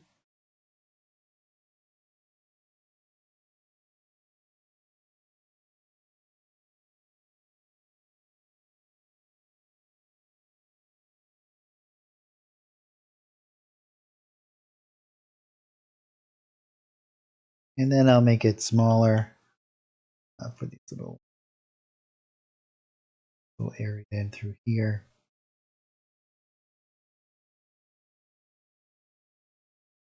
And we can do the same with the adjust colors if we wanted to. But one of the great things that we can do here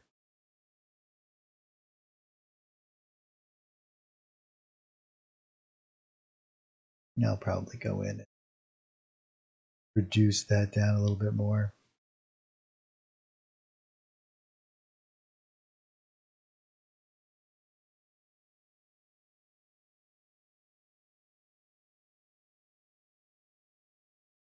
Yeah, that feels very natural.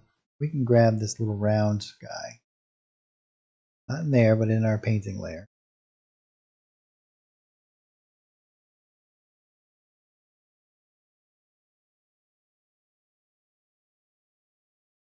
And then what I'll do is I'll actually make it quite a bit larger.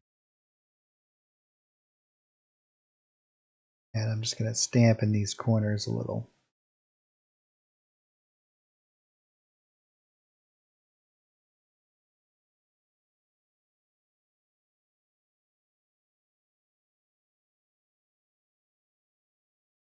Then what I'll do is I'll actually come over here and do a little bit coming out. And we can go down right into the floor area down. Go right underneath the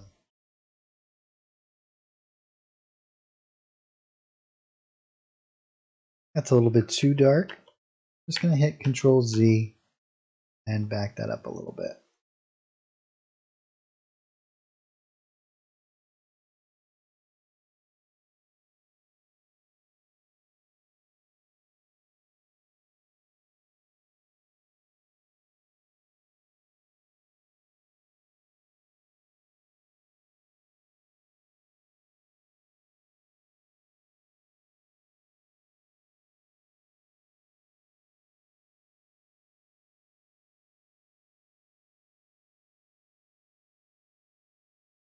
Now we can go onto our floor and we can do any sort of texture that we might want. I actually think what I'm going to do is grab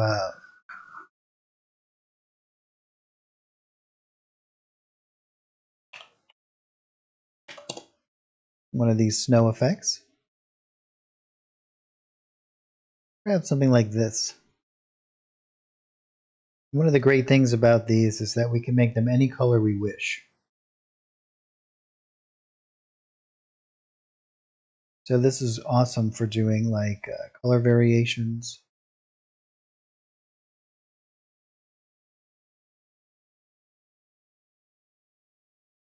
And adding some texture to our floors here.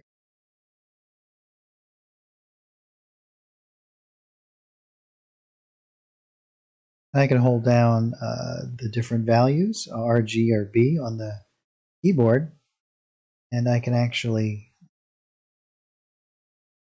change these values.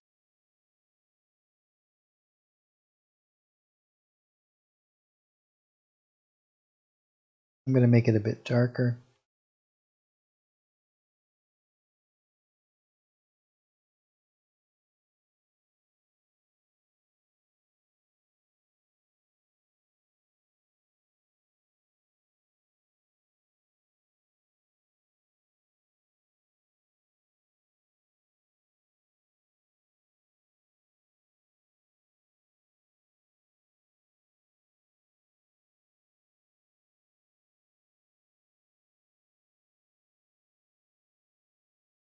What do you think we should do with this room?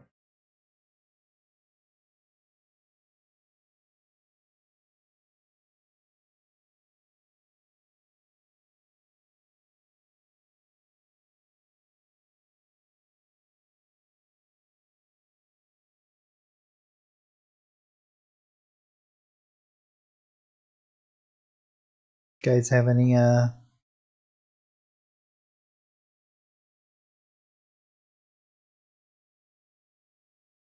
suggestions?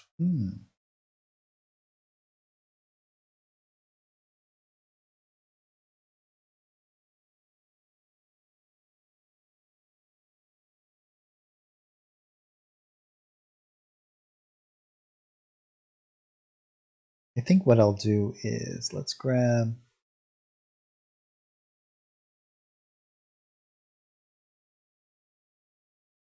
a lab. That sounds cool. I don't know if we'll have time to do a full lab, but we can certainly do it next time.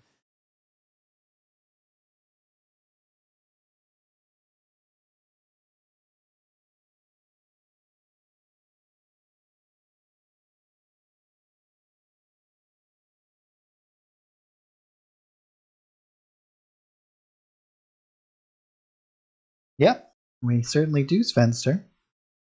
All kinds of, from dummies and weapon racks to everything along the way there.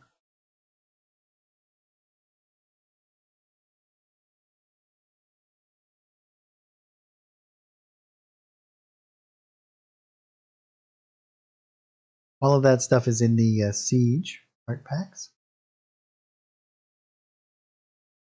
So here we have war drums, all kinds of different weapons and banners, weapon racks, training dummies.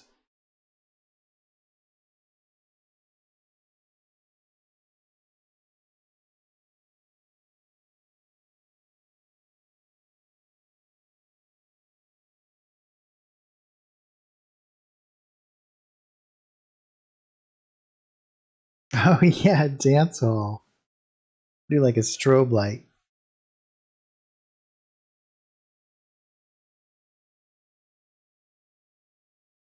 Do you know what I do want to do? I want to do some cool stuff with the lighting here.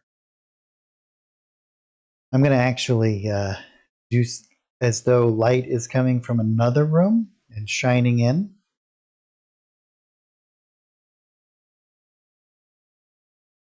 Sounds super fun. So what I'm actually going to do is let's set that up really quick before we go too much further, as time seems to be running out here quicker and quicker.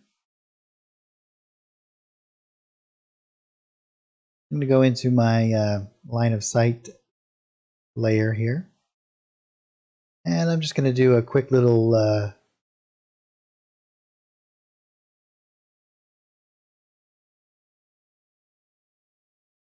rectangle. And this time around, I'm actually going to double line it. The reason for that is I'm going to put in a door here. Or, yeah, I think a door. Either a door or a terrain piece. And I'm going to contain the light inside of it. I think the door will work. I believe that the light will come out of the inside of the door, but not... Or maybe we'll put it right in front. Well, let's just experiment here a little bit. I'm going to do like light spilling out from another room. But I don't want to interfere too much with some of the other elements. So I think what I can do is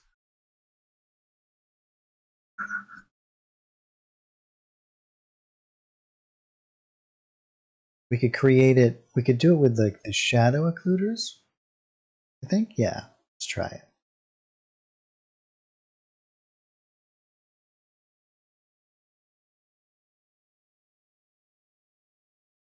But I don't want to block any vision. Let me just see really quickly. I'm going to grab a door and put one in the middle here.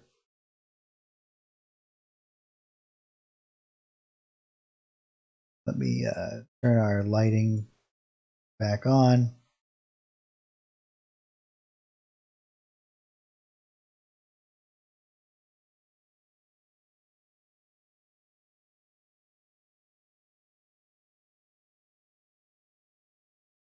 See, it'll do it from this side, but not that side.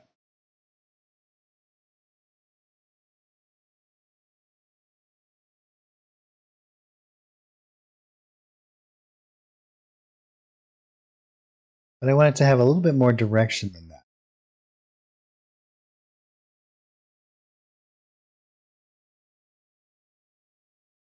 And I believe that the terrain is the same.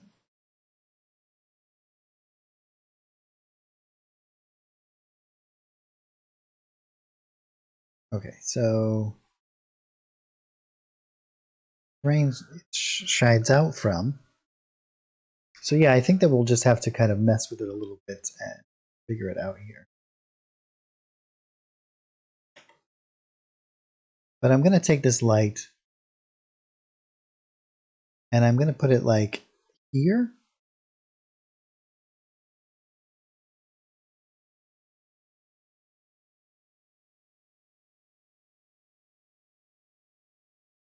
And then I think what I'll do is I'll build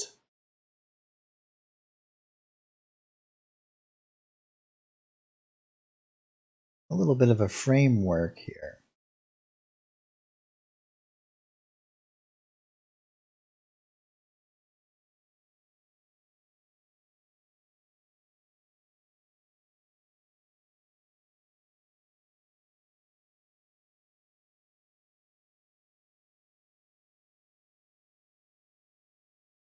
But it should be a little bit more elongated than that.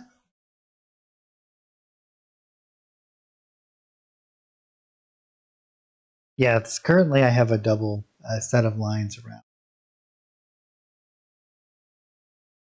But I'm just trying to think about what might be the best way to approach this scenario. So what I'm thinking is we can kind of angle these things. So I will actually create a door here. So or I can actually just kind of delete this section and kind of spill it out from there.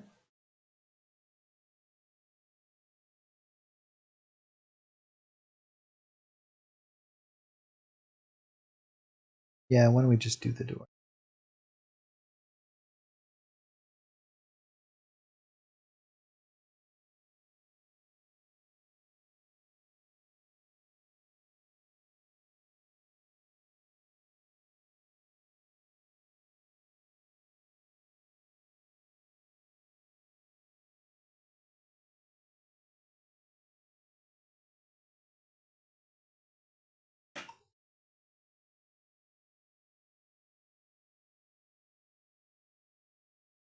And now if we switch back over to the lighting, you can see if it's inside there. So what we're going to do is I think what I'll do is I'll add in a couple of more elements.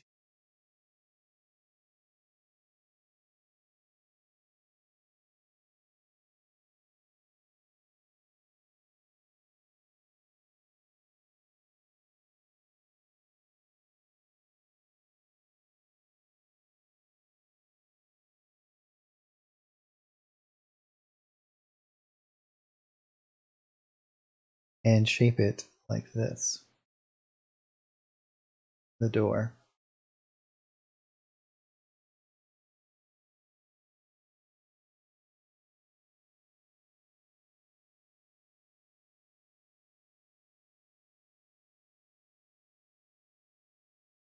And then I'll extend out shadow caster from there.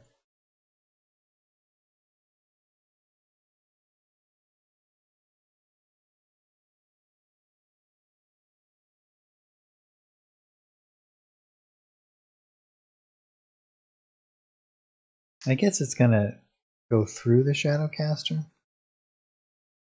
So we want it to be like, it'd be great if we could do it from here and then have the light source, but the light source will be too far out, I think. So you'll get too much of a bend. I'll have to think about this.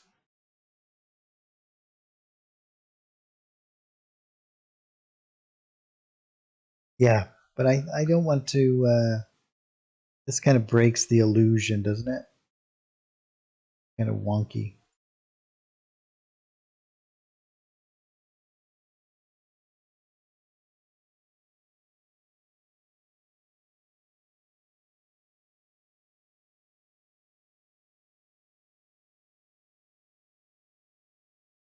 I'll have to some thought into it. That'll be my homework for next time. I'll figure out a cool way to do that.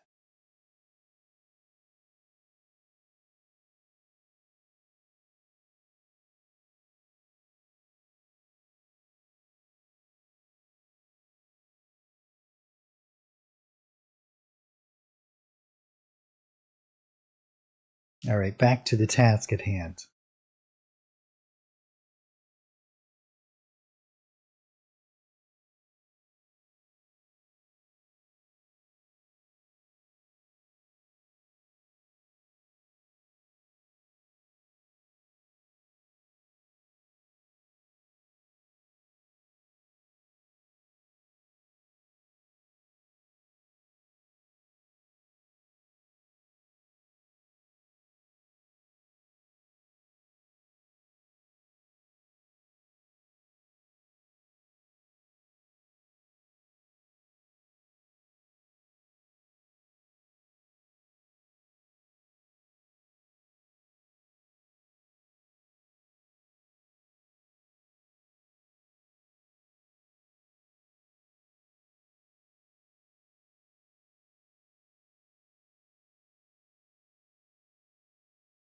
I'm going to make this a little bit narrower.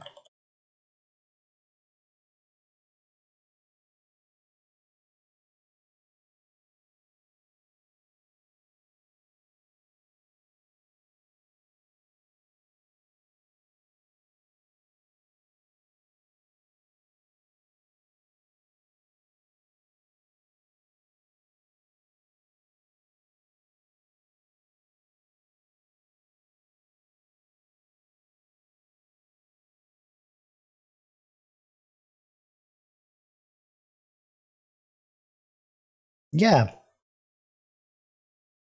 we certainly can do that.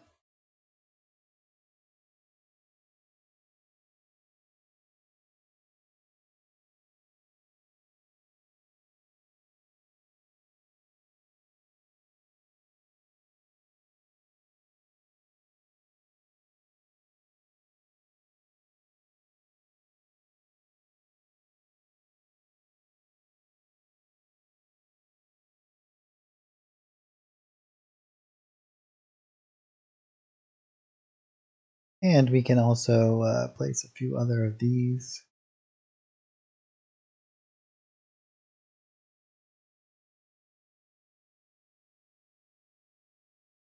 We don't want to do a new paint.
And then in the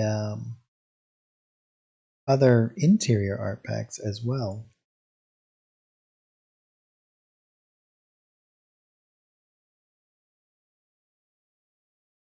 I believe it's in this one.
Should we do a spoon stuck in one of them?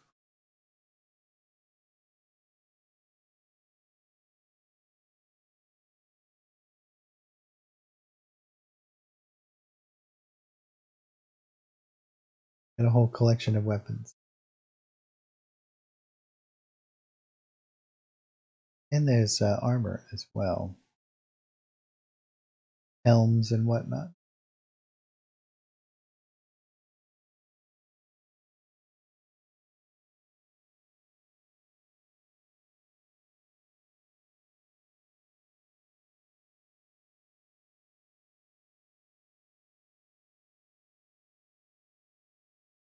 One right in the eye.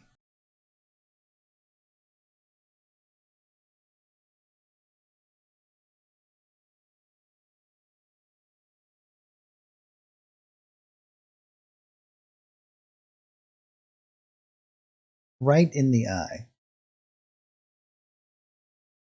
And we should definitely have a grinding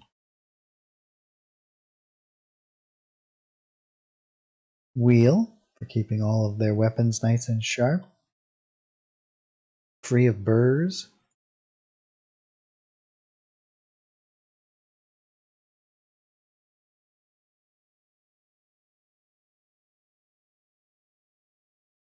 Well, my power just flickered, so if it goes out, I apologize. Hopefully not.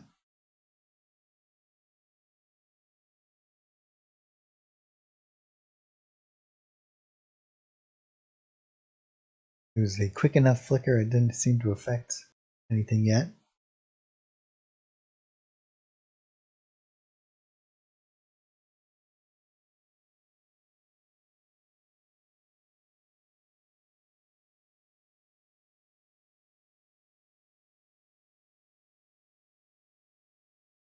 We should definitely do some grates and whatnot.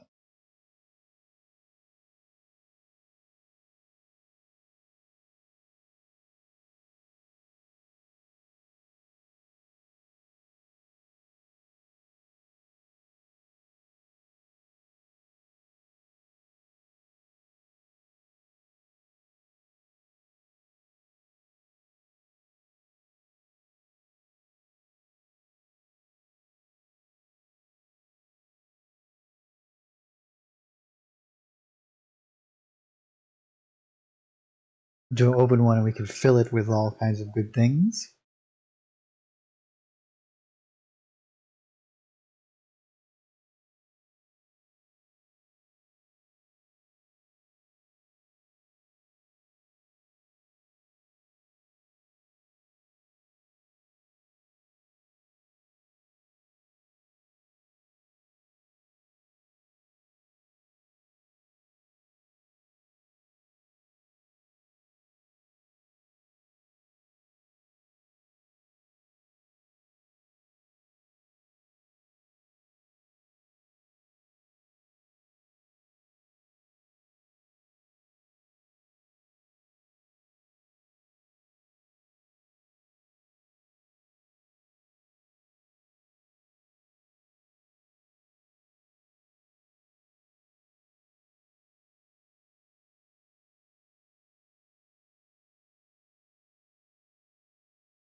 Well, my power keeps flickering a little bit here, guys. So I think I'm just going to call it here for right now before it inadvertently causes me to end early.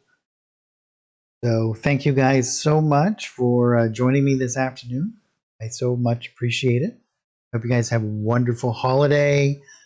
So just so you guys know, we won't be here this next week because it's Christmas.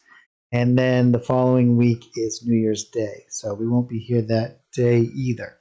We're going to take a couple of weeks off. And then we'll be back and right back at it. So yeah, thank you guys so much. And Merry Christmas. And whatever holiday you guys celebrate. Happy holidays to everyone. So take care, everybody. Be safe. And we'll see you next year.